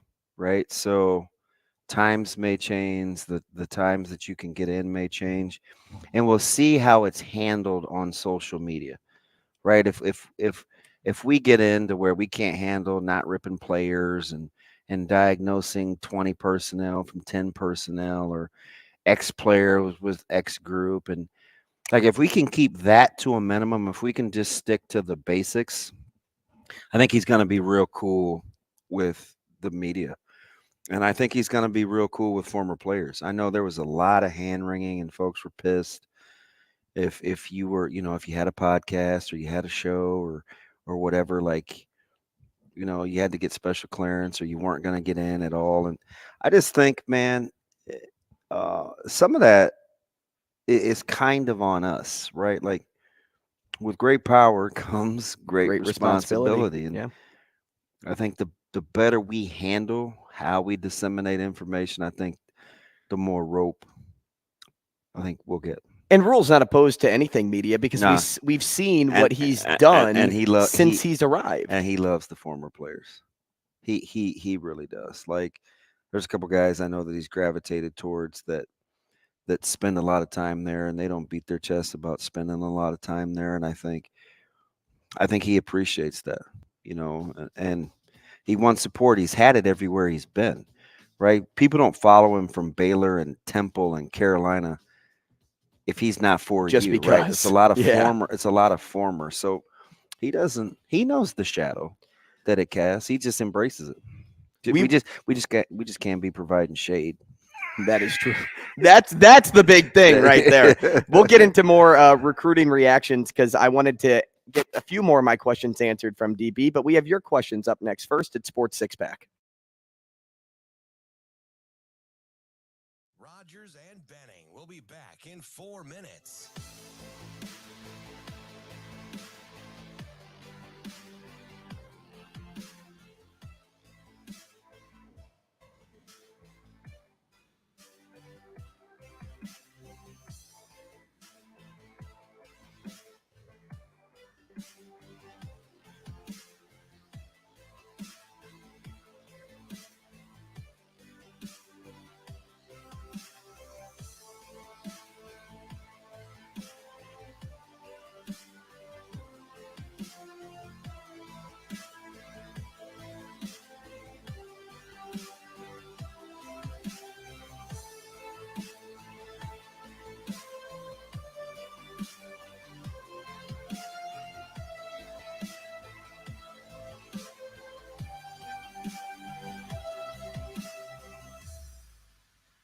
Rogers and Benning will be back in 3 minutes.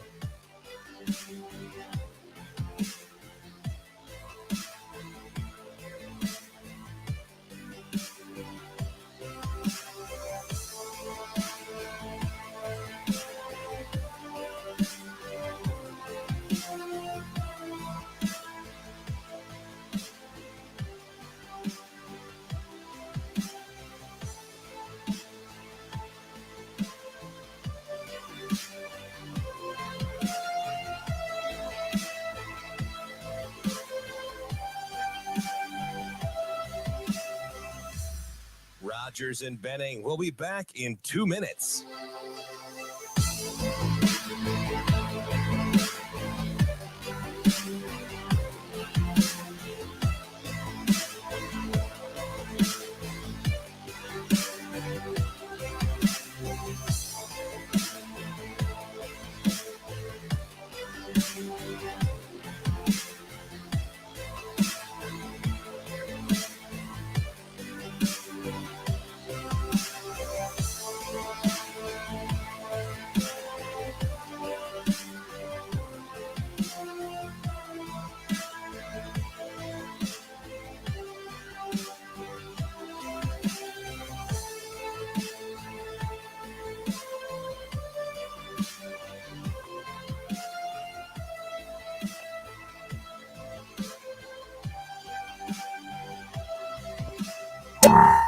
Rogers and Benning will be back in 1 minute.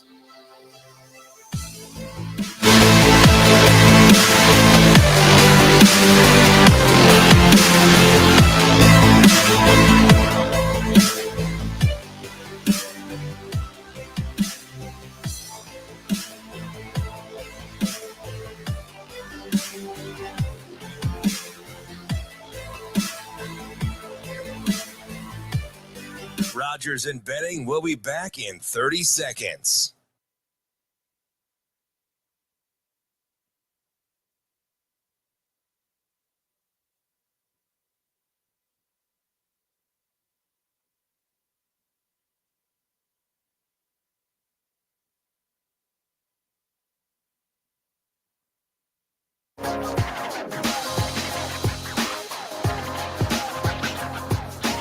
Coffee and Cream with Rogers and Benning on Hail Varsity Radio. Time now for the Sports Six-Pack on Coffee and Cream with Andrew Rogers and Damon Benning. Presented by Zipline Brewing Company, makers of Dear Old Nebraska Brew, the official beer of Nebraska alumni. I had a game night with some friends on Saturday, and my drink of choice came from a Zipline case. Guess what it was? Oh, I know what it is. Dear Old Nebraska. It was Dear Old Nebraska Brew. That one is like the most portable. It's safe and it's legit, right? And you can drink a lot of it without feeling like you're going to tip over the edge. I feel like a penguin. Which is why it's the perfect beer for tailgating. It's the official beer of Nebraska alumni. And it's their take on just the classic American lager. Yeah. Clean, crisp, easy to drink. Try it at your next Husker sporting event that serves beer. That would be hoops. You got to wait a little bit. Yeah. Well, I don't know what else is going to be. Or go to the store, get yourself a case, and enjoy it while you're watching Husker baseball at home. Hey, are you guys like laughing at me that I'm drinking out of a kid's cup? I don't think they can see you. I can't see you on StreamYard right now. Hey, Shane, am I not in? That'd be great if I wasn't. No, so nobody's laughing. Why aren't I in? Why isn't he in? Want me to start over? Oh, there you go. There you are. I don't want to be in. I mean, to be honest. All right, show the cup again. Oh, my kid's cup? Jungle Friends. That's why I said, did he take Zoe's cup today after dropping her off at school? Yeah. You know what she wanted for lunch? Toasted bagel, cream cheese, sprinkle of cinnamon toast crunch cinnamon. Why I need to toast it now, I have no idea, because at 12, it's going to be rock hard. Like, whatever. But I put it in a Ziploc baggie. She wanted goldfish, Doritos, fruit snacks, and a Gatorade. Gatorade. I remember you telling me that's how she calls it. Gatorade. And she was very upset that her brother took the blue Gatorades that I had in the fridge. But since he's on the road, he took them. Makes sense. And she's like, that brother. So we got her covered, though. All right, let's roll. I got to go to the store and get her a Gatorade. No, I got a 24 pack from Costco. Oh, you're good. So, and I keep them in the garage, which stays relatively cool. And she's good. I got to bring you one of these just so you can try I'm it. kind of upset that her lunchbox is like a heart, and it only opens where the curves are. So it's not user friendly. Like I can't open the top all the way up. I'm with you. So you have to kind of like slide it in there. I'm like, just like to make things difficult now, huh? Yeah, it's kind of a gender thing. Functional versus aesthetically pleasing. Right. I prefer functional. I mean, you decide which is who's who. Yeah. All right, Shane. Question number 1. A lot of hostility between fan bases after Creighton was bounced from March Madness. Where do you guys land on the divide, the smack talk, everything? I don't get it. I get not liking each other. That's totally cool. Mm-hmm. And you'll know this about me over time. I'm never going to tell anybody how to be a fan. Like, you can do you. I'm just telling you that sometimes it can come with ramifications. I don't mind that Nebraska doesn't like Creighton and Creighton doesn't like Nebraska. What I didn't think was very funny, like, I don't get the whole you lost thing. Yeah, because how far did Nebraska get? So right?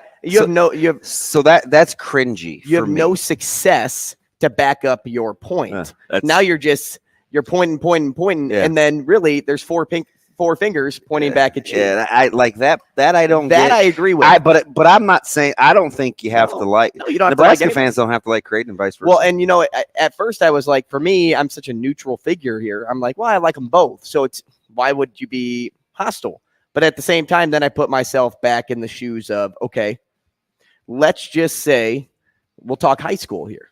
Like, I go to this high school. Well, I'm not going to like this high school because I go to this high school. So if I'm an alum of Nebraska, more times than not, I'm not going to be rooting for the opposition. Yeah. So I get that. But yeah, the pointing fingers thing, I'm like, all right, like I poke fun. I mean, do whatever you want on social media. Like, that's up to you. You're hiding behind a screen. But like, would you really like often say that to somebody's face? And plus, listen, I don't. Again, it's cool for Nebraska to not like Iowa and vice versa. It is. It's cool for Nebraska to not like Creighton and vice versa.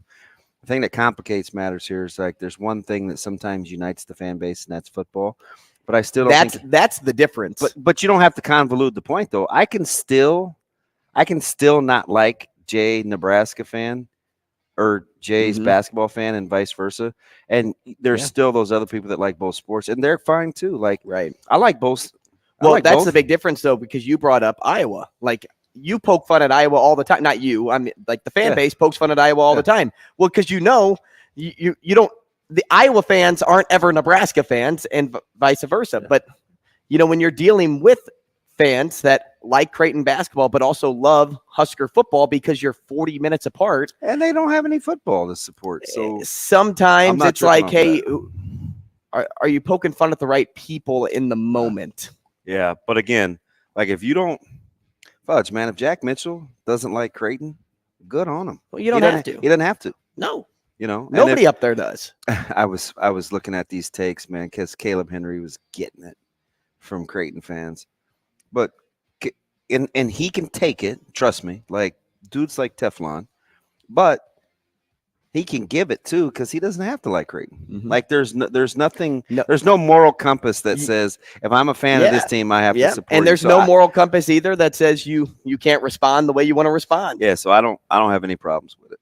The best thing about living in Missouri for 5 years when I went to school down there was seeing the rivalry during college basketball season between the three big schools, Missouri, Kansas, and Kansas State. Yeah. I mean, you guys can't even. You forgot about Lindenwood. Well, they can't even decide what state they want to be in. We talking about Kansas City, Kansas, or Kansas City, Missouri? Missouri's the better one. Fight. Question number 2. We're only on 2. Damn. Yeah. Well, okay, I'll go quick. What team or school did you grow That's up? us. Grow up watching versus what team or school did you root for now?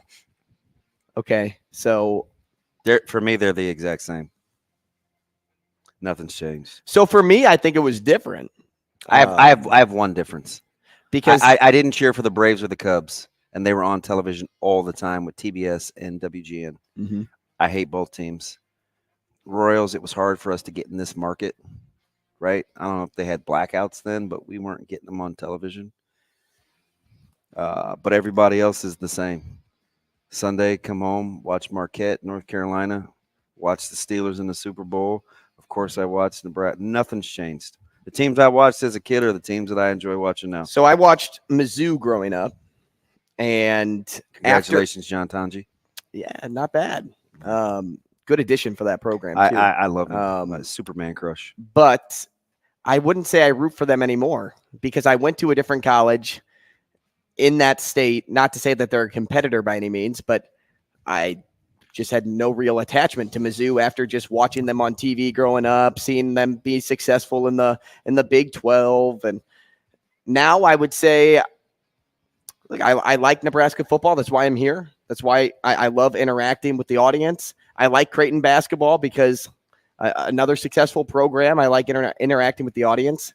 Best example, though, is probably the Rams leaving and me flocking to the Bears and being a Bears fan for real. Like, I kind of was growing up, but then I solidified that status when they left. Now, I have lessened my vitriol and hate for other teams as I've gotten older, but I haven't switched what I watch. Mm-hmm. Shane, we got to fire through these. Like, I still hate Texas. What is the craziest thing you've ever been ejected for in your playing years? Go. Oh, this is a... I got kicked out of a high school soccer game for saying frickin'. I got kicked out of a basketball game in a gym for saying that a game was being called like trash. So basically frickin'. Yeah, and I don't even... And like I said, the only thing that saved my grace is there was one of the attendants there that was sitting with me that kind of heard the interaction. It was a father-son deal, and the son told the dad they were officiating together. I think he said that I called him trash or Who whatever. cares? and he asked me to leave the gym, which I did not, but that's another story. All right, question number 4. I don't know if I can fly through this quick, but I'm going to go with it. With all the unknowns regarding position changes, the likes of the new staff and new traditions, we constantly hear about the responses of players being everything. People understand how easy it is to actually respond to change, though. In your playing years, if your coaching staff asked you to change positions, would you do it? No questions asked. I did not. The answer is no. They wanted me to move the wing back. Coach Brown asked me. I love Coach Brown, but the answer was no. I'll just leave that up to DB. He played in college. I played in high school. They could move me anywhere. Although in baseball, I liked center field. If you moved me away from that, I wanted to be in a position that always touched the ball. It probably would have been shortstop. Now, in baseball, we won a couple Legion titles. I did move from shortstop to center field. And in football, I did move from quarterback to running back. So in high school, yeah, college, wasn't having it. Mm-hmm. I had moved once. Shane, don't rush through these. We'll touch on these again at 9:30. That way we give Zipline their full thing because I don't want to skip the beat. And these questions are a little more difficult. Right. So I don't have to chug my beer. Don't chug your beer. Hold on to the other two. Or burp on air. Yeah, that is true. He burps every day. So we have, 5 and 6 left? 5 and 6 left. We'll do that, and then we'll get into some recruiting conversations at 9:30 with DB. I got just a couple more questions there, and then tomorrow is going to be a big response to the start of week 2 of spring practice. And then at 9:45, get this. Well, JT Realmuto was kicked out of a baseball game for just holding his glove up. I saw another kid kicked out for a bat flip. We're going to talk about ridiculousness in baseball and opening day betting lines, but Joel Lorenzi's first. Rogers and Benning will be back in 4 minutes.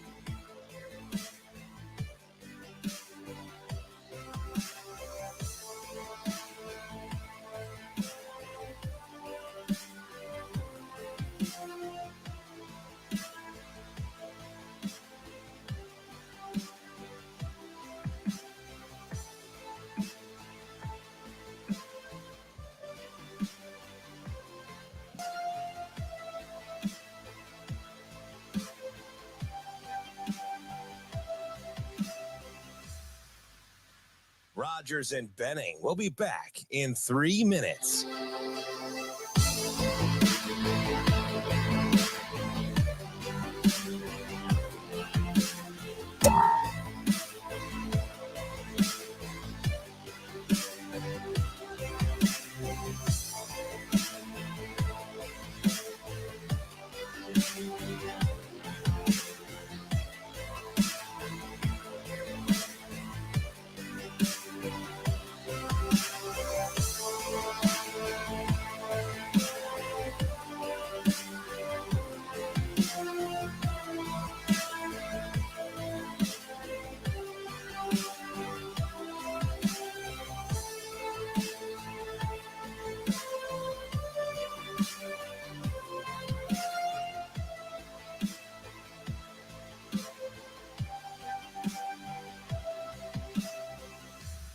Rogers and Benning will be back in 2 minutes.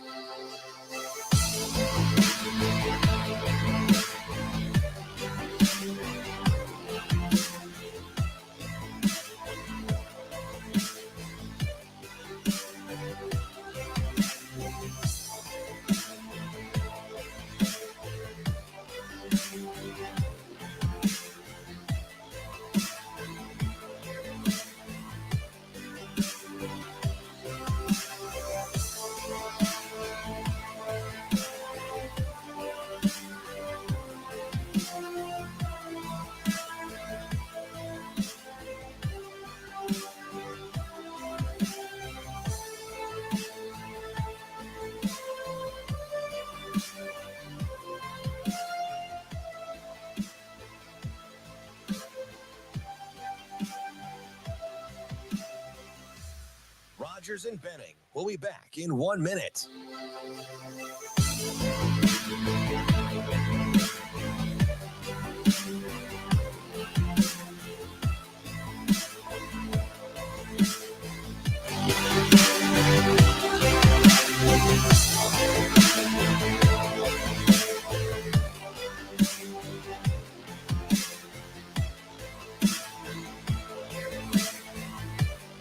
Rogers and Benning will be back in 30 seconds.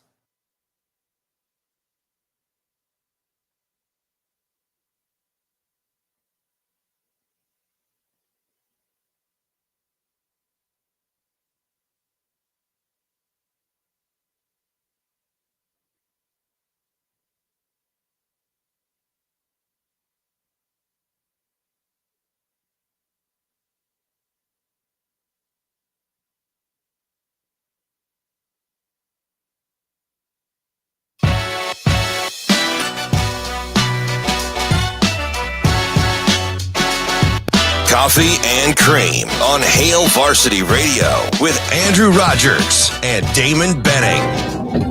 You have rallied and galvanized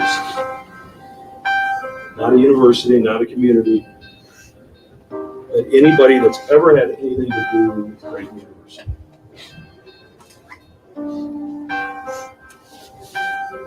They've all stopped their lives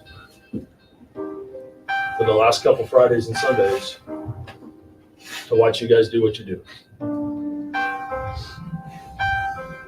And I couldn't be more proud of the way you did it. And that's why we were able to climb a mountain nobody that's ever worn this uniform has climbed. We can hurt, we can be disappointed.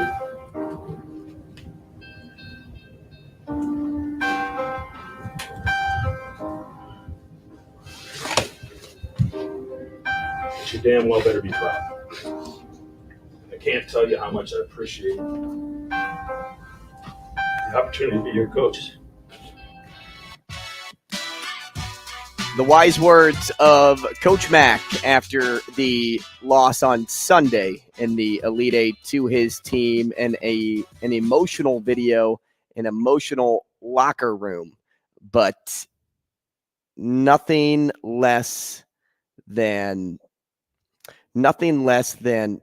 pride should be held by this group. Like they should not be feeling down about themselves. They had a very successful season, And I mean, hats off to them for bringing a lot of joy to people throughout the college basketball season. It's Coffee and Cream in the morning on Hail Varsity Radio, powered by Currency. Damon Benning, Andrew Rogers, DB, how did that make you feel? Oh, that's that, like, you know me, like that gets at your guys' heartstrings, right? So, and I've been there, you know, I know, 93 FSU, being in that locker room with those guys, and it could have gone a lot of different ways. I liked how he said, take the high road. T.O. was like, hey, we're not going to complain about officiating. We're not this. That's when Ed Stewart, was like, hey, if you don't want to feel like this again, like, we need the off season. And right then, somebody stood up in the locker room and said, hey, listen, you don't like feeling like this? We need to put ourselves in a position where you take it out of other people's hands. And so I watched that video probably 7 times. Same. And plus, my thing for Coach Mack. So, and the somber music. I mean, I could have done without that, because it messed with me a little bit. But I get it. It was very movie like. It's hard to do. It's hard to win. Yeah. And I think they'll figure that out next year, regardless of who comes back. The word I was looking for was exceptional. Nothing less than exceptional was their season this year. Let's welcome in Joel Lorenzi. He was covering the Creighton Blue Jays the entire way, their whole journey. Creighton beat writer for the Omaha World-Herald. Joel, good morning. Good morning, guys. What's going on? Hey, man, fantastic. Let's give credit where credit is due, man. Absolutely. Like fantastic job this season.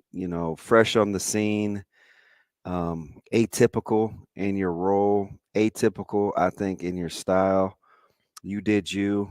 It's an established beat. Nothing but respect, man. Just a pup too. I mean, I hate to say it, but I know you got an old soul, but fresh out of school, man, fantastic job this year. No, I don't find that, because you're right. I think a lot of people forget that. I'm 23, man.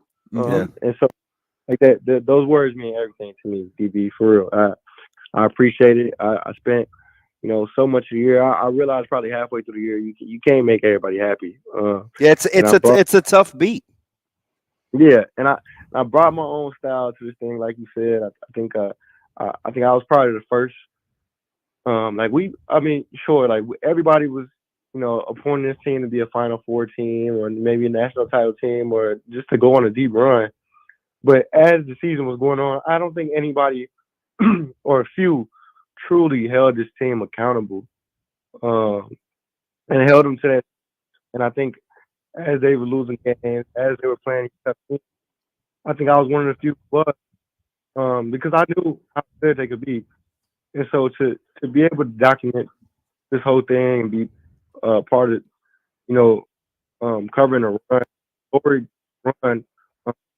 history for a program that, had been knocking on the door for some years now, it means everything, man. I mean, the opportunity, and just to see, like, this was a very likable group. It was easily the most likable team I've covered, with some of the more likable faces and personalities. I'm not sure Creighton will ever again see something exactly like this. Joel, I echo what DB said. Talent comes in all shapes and sizes, no matter how old you are. And I mean, we talked about that a lot with the Nebraska coaching staff. And like, you don't have to be 40 years old, 50 years old, 60 years old to be a head coach at a Power 5 school. Just like you don't have to be 30, 40, 50 to be a beat writer of a program. Talent comes in all shapes and sizes. I know what that feels like too, being just 3 years ahead of you. So, you can be talented and young. It was refreshing. Sick work by you this year. I appreciate you. It means a lot, guys. Thank you. Hey, you heard the roundtable discussion after the game, after the Creighton SDSU finish. The debate was spirited. After a couple of days to soak it all in, who do you think you are most in that conversation? Are you Chuck? Are you Clark? Are you Kenny? Or are you Coach? I don't think I heard the roundtable discussion. Oh.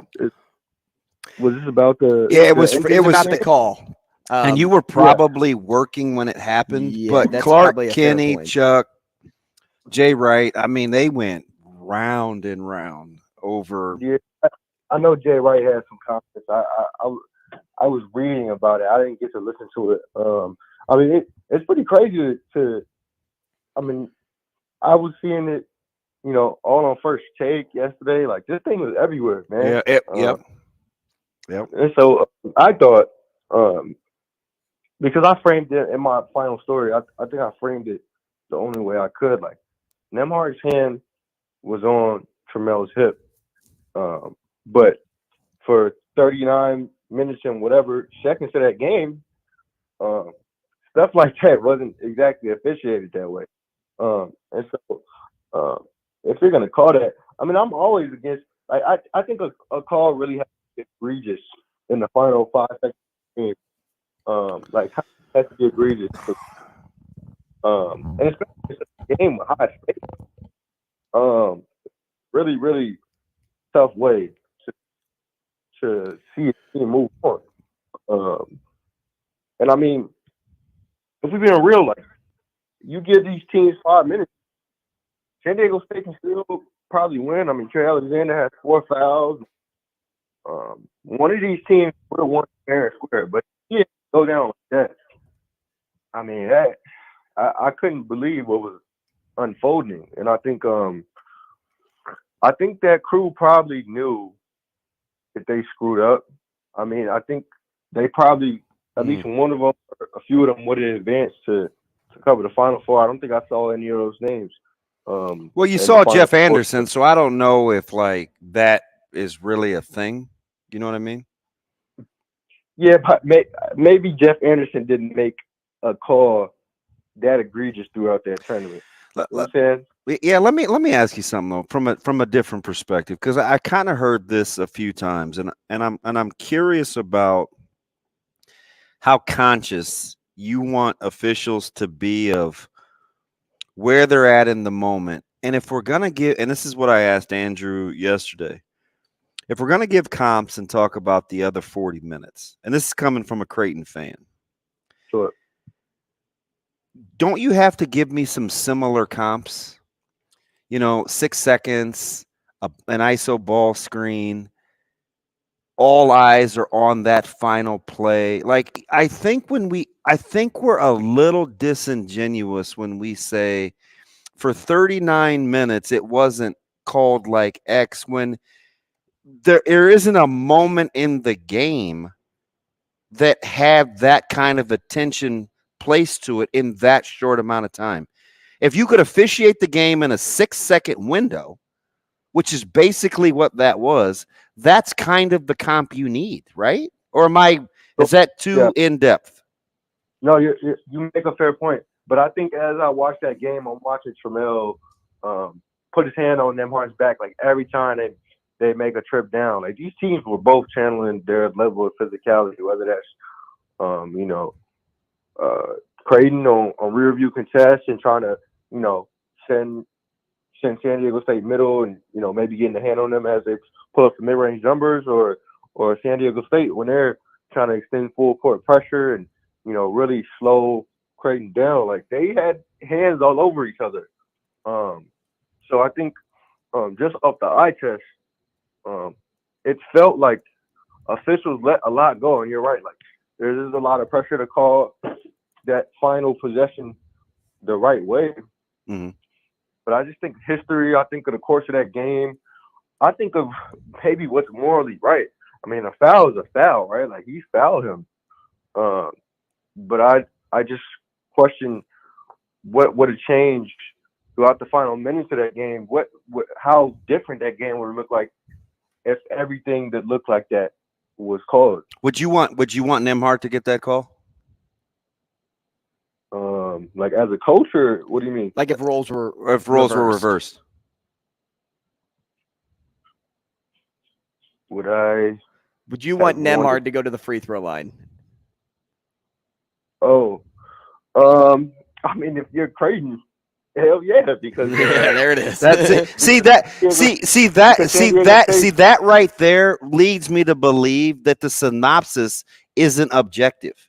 Because if it's not good, if it's not good for one, it's not good for any. No, you're right. I think it was bad for the game. Period. No matter which way it would have wound up. Like, okay. If somehow Trammell kicked out and they called it a foul on him, and somehow Creighton ended up on the line, it's baloney either way. Like you can't see a game end like that. You can't see a game decided with no time left at the free throw line. That's not the way that game was supposed to end. It was supposed to be at least 5 more minutes.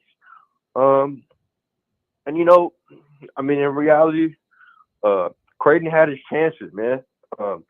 Them Hard got beat there for 20 minutes.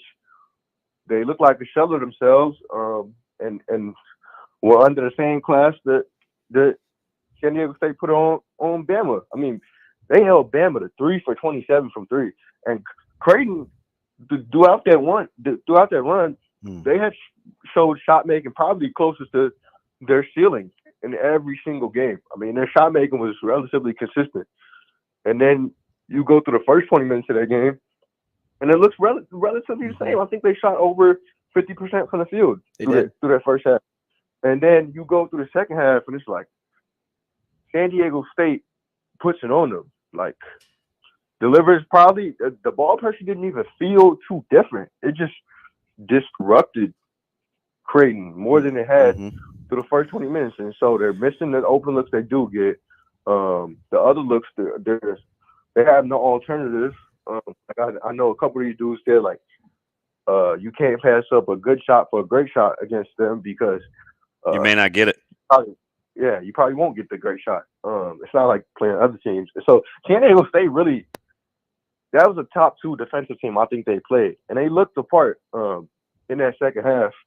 And so for the way it unfolded, and sure there was some weird sequences like Kalkbrenner's hook and hold, the flagrant, the way that it unfolded, that was I think a really wacky 2 minutes or so of game time. Like I didn't know what was going on. I thought I was in like Punk'd or something. It just felt it didn't feel real, like the way that unfolded. Like it didn't feel like real basketball. And you got other sequences. They let Agueka shoot 2 hooks at the end of the game.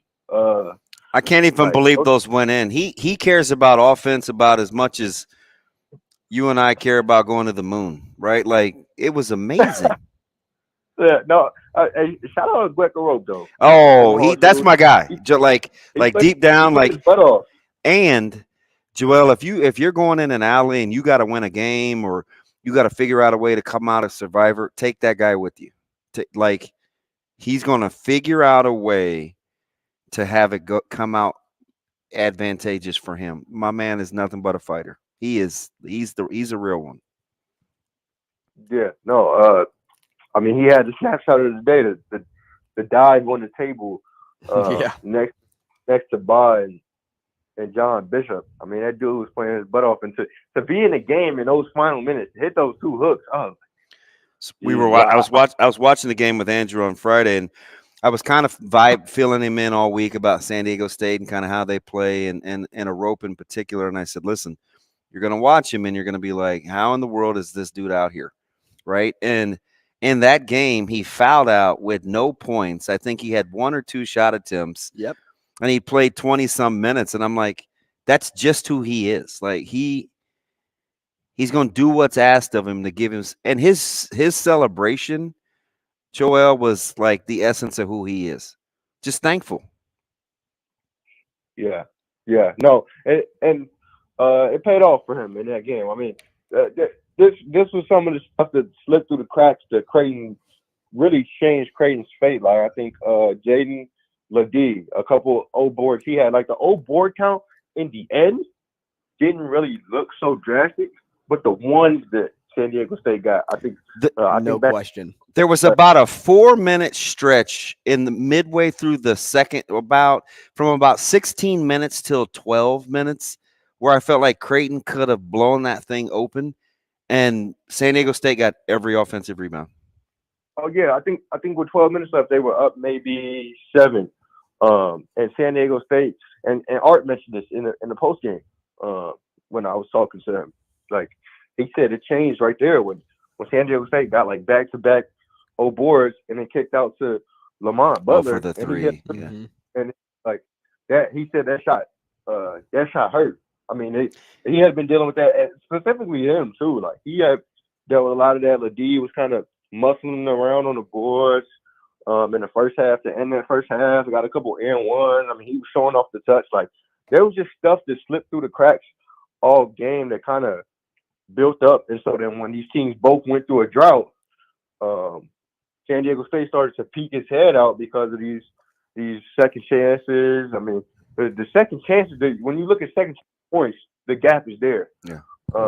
And so this stuff starts to add up, and you get to slowing down a game like that and causing a 5-minute drought. Like that's the type of stuff. San Diego State is okay with playing a game where both teams shoot 33% from the field because they know they're probably winning that game. Let me ask you something. Pull yourself out of the in scenario, right? Like, because you know the final. If I said, hey, Joel, Bradley's only going to score 2 points, but Creighton's only going to make 2 threes. Who wins that game? What would you have said? Man, I probably wouldn't have said Creighton because you look at But they've won not making a lot of threes before.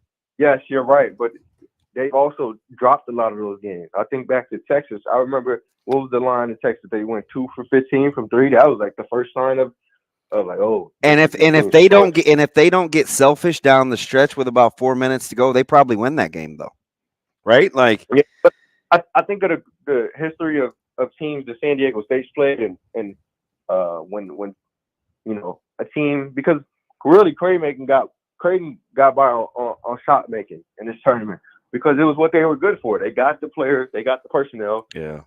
Hit tough shots. And so I look at what San Diego State's held teams to, and I'm like, okay, if Creighton only hits 2 of whatever threes against San Diego State, I can't imagine like what buckets are they getting? Because you would have had to. I mean, the way they switch. But Bradley only had 2 points. I mean, he's the dude. Yeah, and they don't score to begin with. Like they have no business winning that game. Game was in the 50s, DB. I was less worried about. Well, he only goes for like 14 or 13 a night, but 2 points. Yeah, and you know what? He really shifted his game from a year ago. I think they really honed in on. I mean, this has been a while, but he really bought into okay, we're gonna score 40, 50 points. And still whoop on teams, like whoop the hell out of teams for 40 minutes. I mean, it was Lamont Butler's turn. I think it was whoever they were okay with getting to those spots, relatively okay with getting to those spots, was going to go off. And I think they had some attention on Matt Bradley. He missed a few of those shots that Lamont Butler knocked down, and it just added up. Like Lamont Butler, you look up, he had like 18, but that wasn't even really the story of the game. Because of the way the game went on, like some of that stuff was like funneled to him. Like his biggest shot was that 3, which was a killer for sure. But a lot of those shots Creighton wanted him to get, he happened to knock them down. So I wouldn't have been surprised if I seen Matt Bradley with 2 points, because I think they funneled a lot of that stuff to Butler. But I think I look at the 2 threes, and I especially look at them making none of their 3-point attempts in the second half. I'm like, I can see how San Diego State could win that game. Yeah. Joel, how did we get there, though? How did we get from the first half of Coach Mack saying we feel like we're in control, we want to extend the lead, to, hey, we're rushing all of our shots? He didn't feel good about the offensive rebounding going into the half. He didn't, but that was some ominous foreshadowing, wasn't it? He did feel like the offense was in control, and how can you not? You're shooting 50+% from the field. But how did we get from that to shooting rushed, playing selfish, not being able to buy a bucket?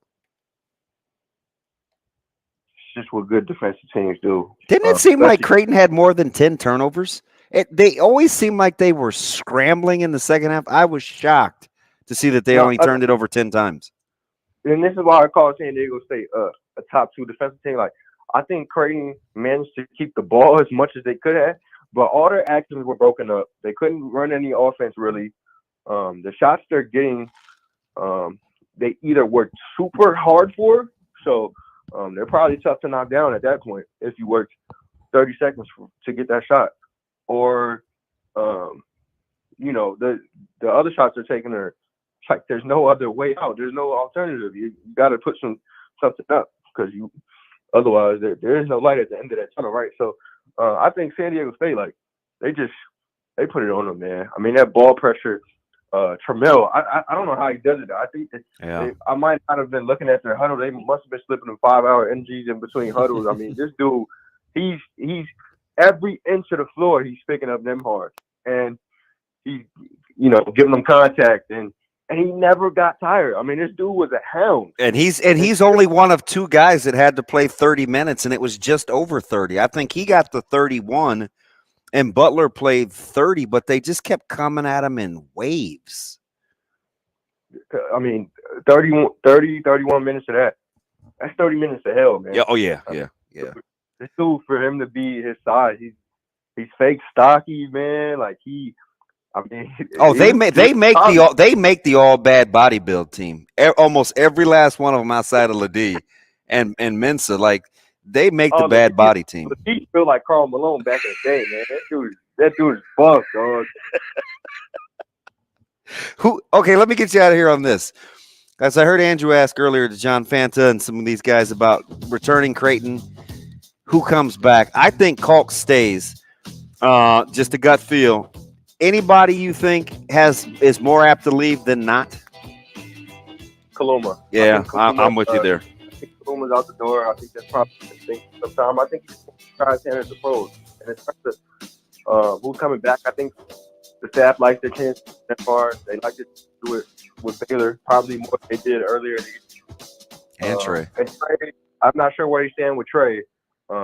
Trey's just had a hell of a season. I think he'll probably test the waters. They probably won't even know till June, honestly. Yeah, shot maker. Thanks, Joel. We appreciate your time this morning. We'll talk again soon. Fantastic stuff, Joel. Thanks, guys. Yep. We will be back with the remaining six-pack. Rogers and Benning will be back in 5 minutes.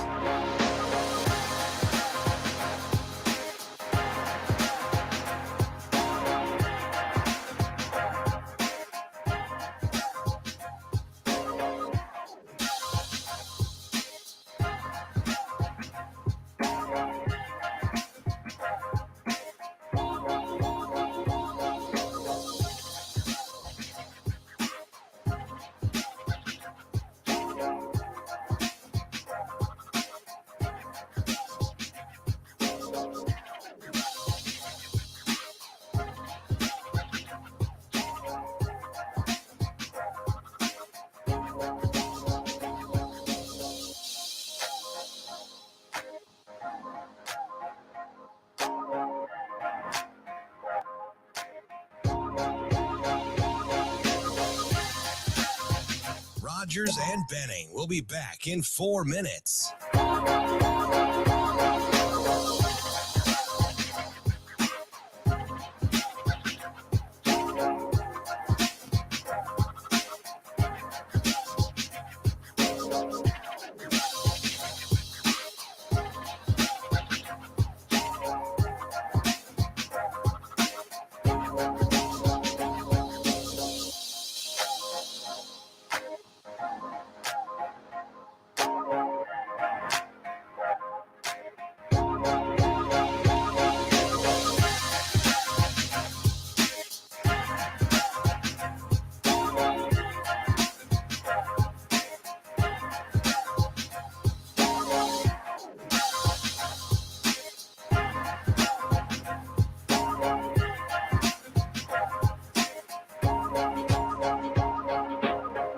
Rogers and Benning will be back in 3 minutes.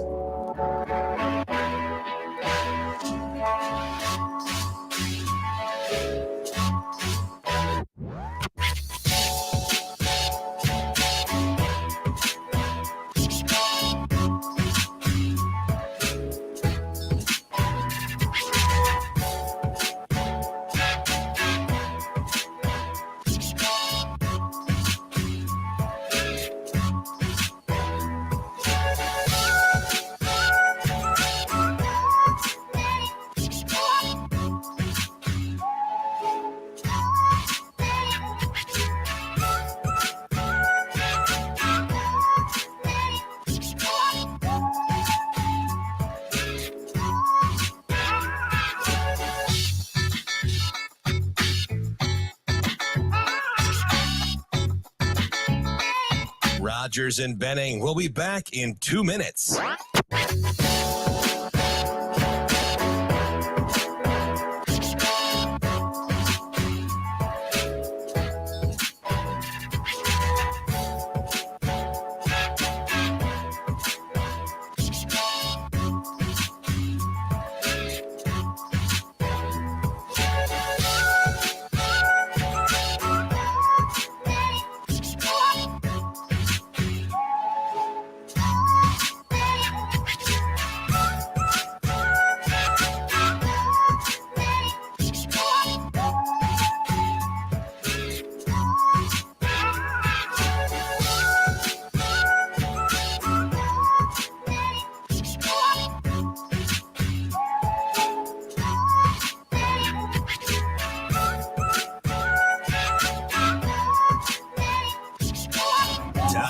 For the sports in 1 minute on Coffee and Cream with Andrew Rogers and Damon Benning. Presented by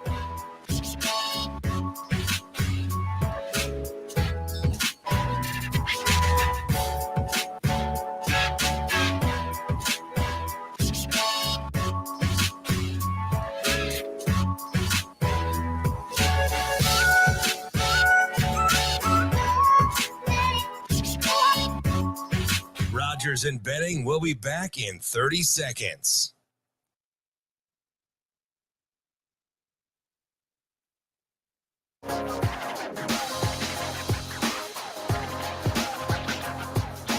Coffee and Cream with Rogers and Benning on Hail Varsity Radio.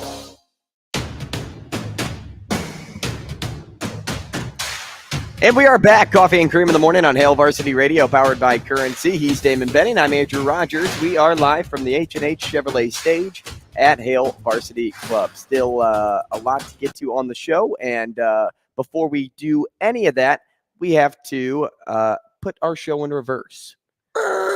Back it up. Beep, we're going back to the six-pack. Shane, do we have a couple of questions left? I think so. I think you have some beer over there. Huh. It's awful early for a bear. Not for Shane. About a bear. He has soda at 4 o'clock in the morning, and he has beer at 6. By the way, those guys on the podcast want to get you on, Shane. Uh-oh. Will there be beer? Oh, there was plenty last night. Will there be beer? Let me guess. Well, they're at a brewery. Yeah, you'll be good. So I'll be able to drink some? No, you have to drink water. Well, that's a bummer. Question number 5. How many cans was he going to open? I don't know. He's tripping over them, apparently. Question number 5. Can I roll it back up to question number 2 real quick? Go ahead. What do you want to add? What team or school did you grow up watching versus what team or school do you root for now? Yeah. I just wanted to say mine was North Carolina. Was it really? Yeah. Yeah, they were. And I've never told you that. They played on They played on Sundays quite a bit. They did. Yours is what you grew up watching versus what you watch now. Is that what you're saying? Or Yeah, you I mean, watch North Carolina now. I don't really watch North Carolina, Okay. but as in like when I was in high school and starting into college, but then they kind of went down a little bit and they weren't on TV as much. And We wishy-washy.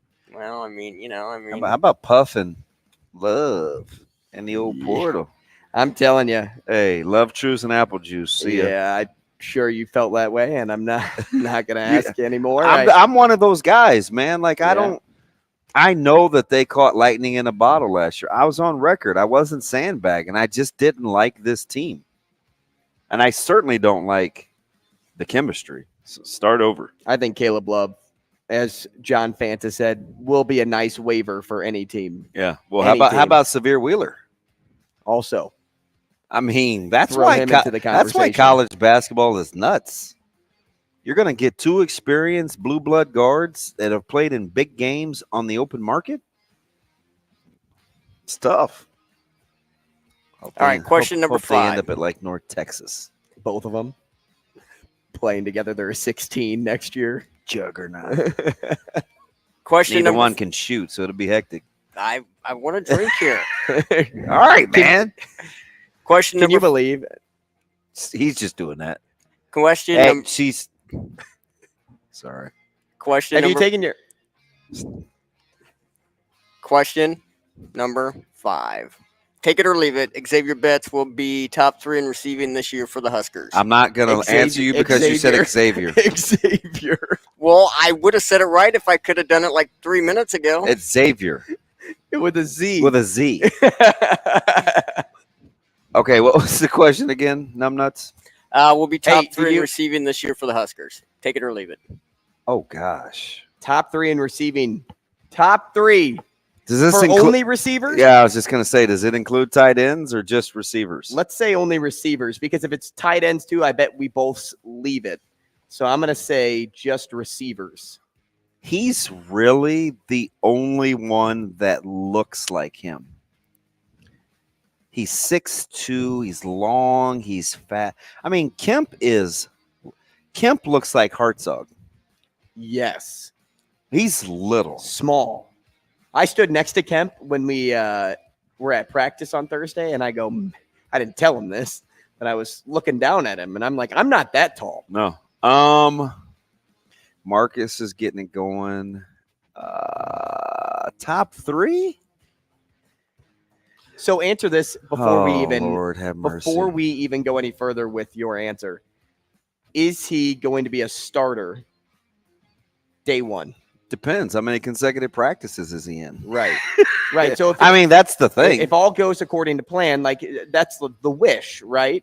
So are you expecting that won't happen? And I'm not saying like you're not. So listen. So if Z handles the rigor, and he's available, he's a starter. And I think he can handle the rigor based on what he went through. Well, top 3, I will say. I'll take it. God, because even if he doesn't start the year, if receivers don't just go off, what if Xavier Betts comes in he's a deep ball guy? He's a top talent. So I don't want to say no, but he's got to be available. I'm going to leave it, and I feel lousy about it because I know he's the most complete. At least I think he's the most complete. Go ahead, Shano. Question number 6. So foul. What is something DB can do better than Andrew? Andrew can do better than Shane, and Shane can do better than DB.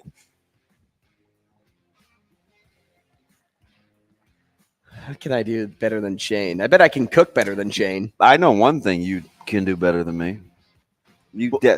Is it better than what you're doing? Okay, well we'll do this way first, and then we'll reverse it. Okay, what can you do better than me? What? I can do better than Shane. Shane can do better than you, and then we'll reverse it. I'll go cook. Yeah, I like to cook. Doesn't mean I'm better than you. And the one thing I like is you're going to stay with it.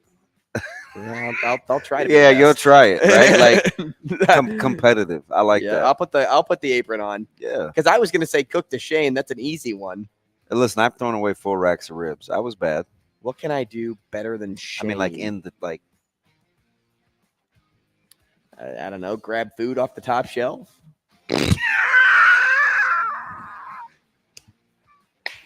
So is it my turn now? Oh, that's tough. Is this something I can do better than that's Andrew? Tough. No, better than DB, and then we'll reverse it. So Shane, can I ask this? How do you get the expensive stuff at the grocery store? I ask for help. Do you? I just go, hey, dude, that works here. Get that stuff for me.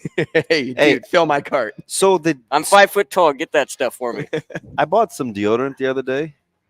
It was $9.99. Did you get the 2-pack? No. Oh no! I couldn't believe it. Well, you like your secret, right? So I switched it up just to try it. Okay. So I went with Dove Maximum Strength Fresh Scent. Anytime you get more words on the bottle, you're paying more. But do you know why I paid for it though? Because I only spent $2.39 for milk. I used to get Dove. And milk was $7. I walked out of there with $2.39 for a gallon of milk. I was like, $12 for both things. Mm-hmm. That's a win. I used to get the dermatology approved Dove deodorant, and that used to cost me about the same thing, like $7.99. So the thing that I noticed about this secret, and I think it's because it's made for women, is the thing is so thin. Like I don't feel like I'm getting very much enough. It's for like somebody with the armpit diameter of like an inch. And also not a lot of girls with hair, right? Okay, Like, well, 'cause if- whatever. Why are you trying to make me feel bad? Well, no, I'm saying like it's platinum ultra secret. No, I'm saying because we have hair underneath our armpits, I we don't. use more. I don't. You don't have any hair? It's very very minute. fine. Yeah. Okay. I think I'm a dude though. Do you shave your underarms? No. Used to shave my legs. All right, Shane, what can you do better than DB? That's tough. Probably nothing. Hey, no one thing. I could probably do electronics better. What about music trivia? Oh, Okay, there's a lot. There's a lot, really? Drive. Oh, well, okay. So Dude, you drive fast. Like, you do the darn thing. I don't. Yeah, that ain't me. So reverse it now. What can you do better than Shane? Shane, what can you do better than me? And then me to DB. What do I do better than Shane? Certainly throw a ball. Okay, I'll give you that. Better than Andrew. I'm going to say I'm going to go with drive again. parking, driving, whatever. Dude, have you not watched him? I think he thinks he's in NASCAR. He can weave. Oh, I've seen him. I've seen him get on the highway and drive. Like, No, he can handle that no, thing. that's somebody else. Shane, they're not going to pull you over. That's somebody else. I got mine for DB. What's that? Golf. Oh, for sure. Yeah, you got me. I want to play golf. My buddy in Kansas City, he just asked me if I want. Well, we're going to play this summer. He we're said going to play it's- with listeners. He here said soon. it's therapeutic, and he's busy as all get out. He builds buildings and stuff. It is therapeutic as long as you don't really care about your score. Like you try and you. So this is what reach he for said. something. He's got a course that's close to him in KC, and he'll go out there like when nobody else is out there, and he likes he just will strike balls and stay out there and like in nature because he's good with his hands and stuff. Shane, what can you do better than me before we go to break? Well, I was going to go with parking or driving or something. I guess. Fishing. Fishing, yes. I can fish though. Well, you suck. Did you see Sanders on his lake? No, dude, he's wild. He in Boyle, like I don't know. This is going to be interesting because I don't know about this. And more CNC next. Rogers and Benning will be back in 4 minutes.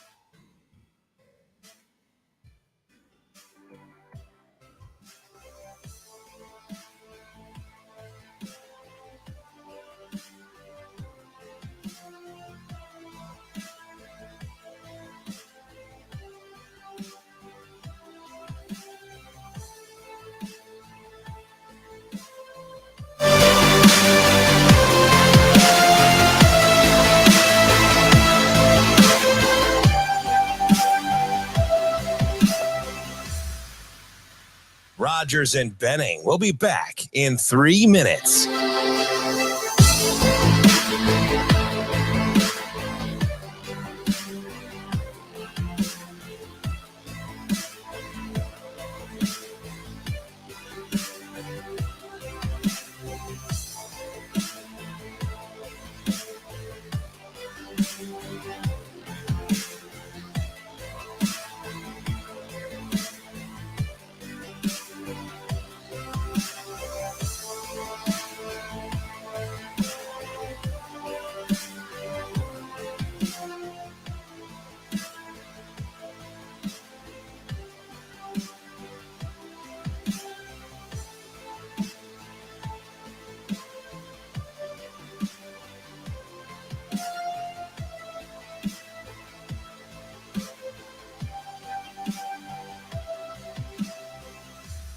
Rogers and Benning will be back in 2 minutes.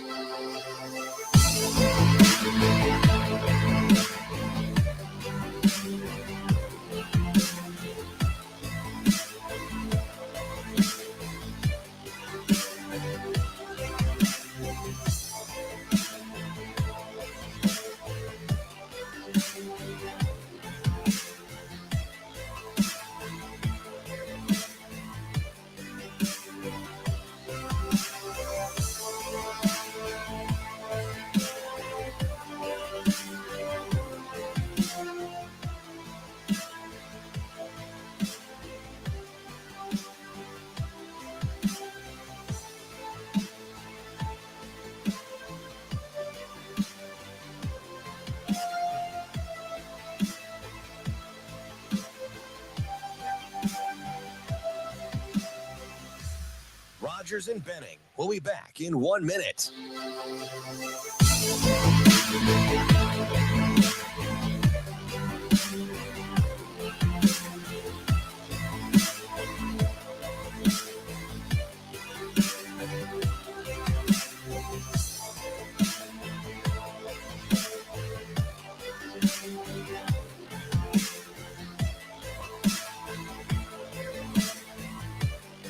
Rogers and Benning will be back in 30 seconds.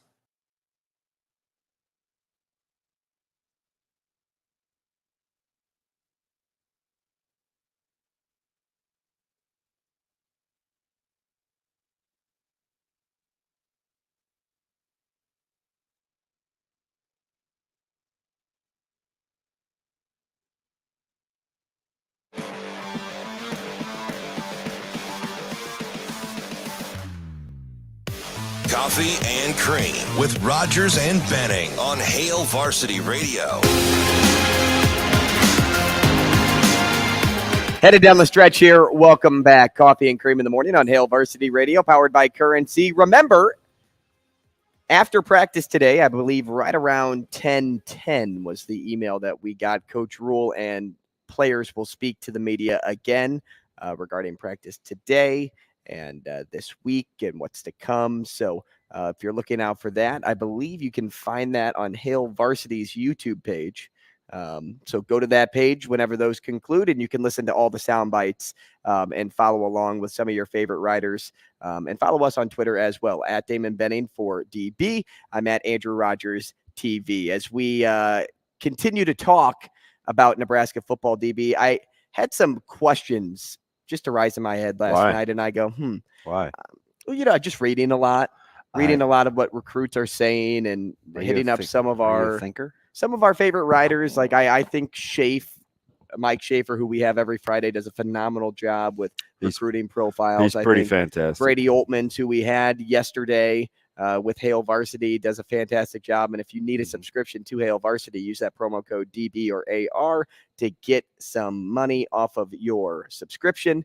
But here's what I kind of heard. So after talking to Brady, I wanted to listen back to the interview because it was really good. And if you missed it, go back and listen to it via the Hail Varsity Radio podcast.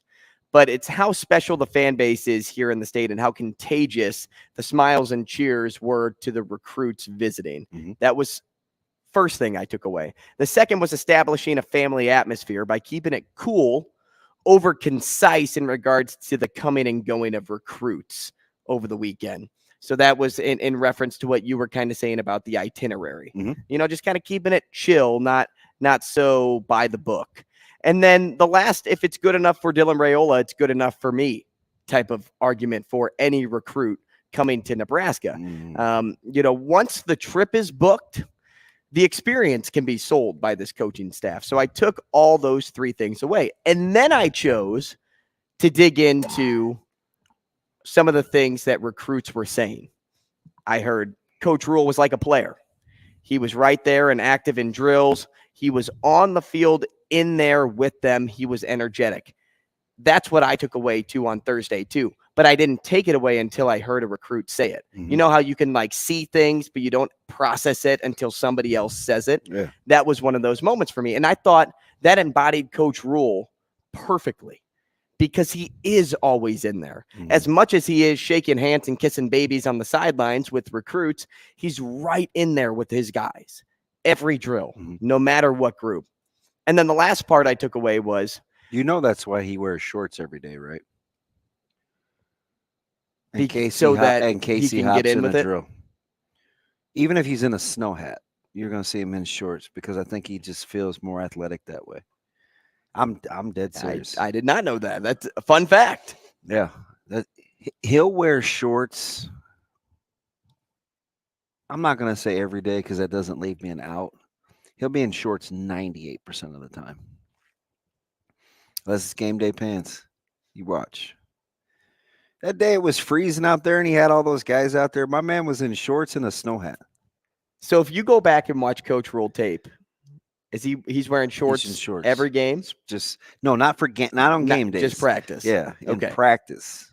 Okay, that makes sense. Then. He abides by one of my favorite lines where people are like, man, why do you still work out, or whatever. And I'm always like, I'd rather be caught with than without.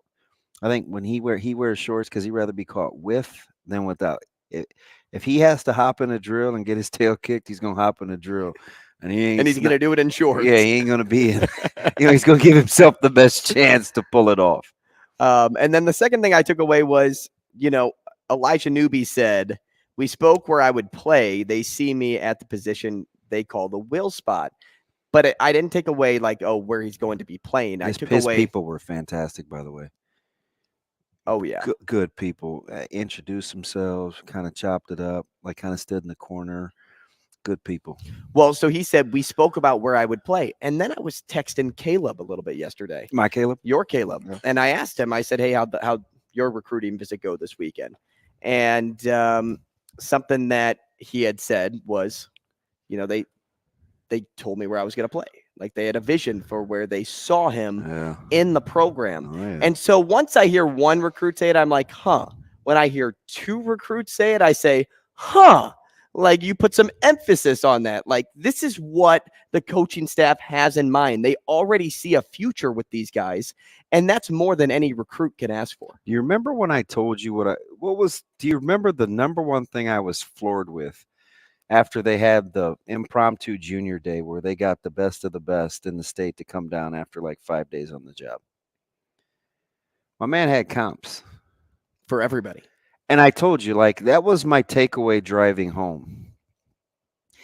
I'm like, he's watched so much tape that he's giving these guys, and I don't care if it was Sledge, if it was Mason Goldman, if it was Benny Nagoy, if it was Malachi Coleman, if it was Lob or Caleb, Tyson Terry, he had comps. Hey, I had a guy, man, and it's so great. And it's just perspective, and it's crazy. So, and I know what they're on to, and listen, it works. And I'm sure that matters for Caleb and the rest of the recruits, because I'm not saying Coach Rule shares that. Maybe it's only with you. So you know what's funny? I asked him. This was probably, I don't know. I think EC they want to go watch something different, right? So, and we hadn't been inside yet. So I was like, hey, man, I said, do you want to go watch some offense? And this is a guy that fancies himself as a two-way guy, right? And he's like, I think I'm going to stay out here. Wait a minute, man. You're the one that's mad at everybody that they don't think you're, because there's a lot of things. He's a dude that keeps receipts, so it's going to be funny, how this pans out. But, I'm not even going to get into that. But he didn't want to go watch offense for the first time that I can remember, because he was fixated on, he had already seen it when he was talking with Dylan about these play calls and why they call things what they do. And so I think he had seen enough. And then once he got involved with watching the secondary and kind of their fits, and he's watching Coach Dvorak and Coach Coop, because Coop's in the back, watching the back end, obviously. Dvorak's somewhere in the middle. He didn't want to go back in and watch offense. So do you almost wonder if that's because he knows that's what he wants to play when he gets there? I think he wanted to see. So the next thing for, that's a great question. No is the short answer. But I think he wanted to watch because the next thing for him is he wants to watch tape. So he wants to know what he's talking about or what he's seeing. He wants to see it, and then he wants to know, okay, previous staff, I sat and watched a lot of film, right? He was a Big Chin's guy. And they watch film, right? They would go over scheme and stuff. So I think he wants to make sure that he's on board, and he's not afraid, to he saw a couple of things and he's like, hey, can we, why don't we on the back end? And I'm like, it's different, but it's the same, right? The 3-3-5, or if they're in an odd front, we're in an odd front, but you have to have a nickel wheel that can, and we start doing that stuff. But I think the big thing is forecasting the role that you see a guy. I don't know this for a fact, But if I base it on other practices, Nebraska threw the ball an inordinate amount of times on Saturday. It had to be. Kill all mosquitoes in the area in 90 seconds. I don't think we need to know that, Shane. It had to be because Raiola was there. And West, you have receivers. I'm like, God, these guys are throwing it a ton. Right? And this is in the very same practice where I watched 9-on-7 where they ran power, ISO, or blast 60 times. 60 times they ran inside run in 9-on-7. So I think he's very much in tune with having potential players envision what they're going to be doing. Correct me if I'm wrong. Did you tell me one time that, and I've only seen very few West Side games. Did you tell me one time you guys run a 3-3-5 or something similar to it? So I told you we wanted to. We stayed with a 3-4 because once Knucklehead got hurt, we had to move Rizak back to safety. Got it. Okay. So, and because I almost it wondered. Doesn't really matter. So now it makes me think though a little bit because I'm sure you discuss a lot of that stuff with Caleb as you guys are just sitting at home and talking. Maybe it's a situation too for CB that it's this could be something that we run to next year. Yeah, so Coach Queen, another guy on our defense, and Coach Alverson last year, we looked at a lot of Baylor stuff with Aranda and running 3-3-5s because we kind of like our schemes, and we think it's complicated enough to give quarterbacks fits, but it's not so complicated where we can't play it. But the basic difference between a 3-3-5 and a 3-4 for us would be whoever your weak side guy is of the 4 on the 3-4, that guy's got to be able to play in the secondary too. And so it was ideal with a guy like Teddy Rizak because he's there's duality there. He can cover, he can fit in the run game. We can put him back in space. But once Caleb got hurt and we had to move him back to safety full time, then we were playing a young buck on the outside who didn't give us that kind of versatility, right? So, all bets are off this year. We'll see, Aside from these recruiting questions, if you missed anything from practice, head over to the local platform you love, Twitter. And go follow your favorite people because there are some quarterbacks stepping back, taking snaps. And are they throwing inside? One of them is Casey Thompson, who I just saw throw a football. Oh, looky here. So maybe we'll talk a little bit about that tomorrow, too, because I'm sure the media has questions for Coach Rule about that exact thing. We will hear from them here in a few moments. But that's it for Coffee and Cream this morning. We'll see you tomorrow.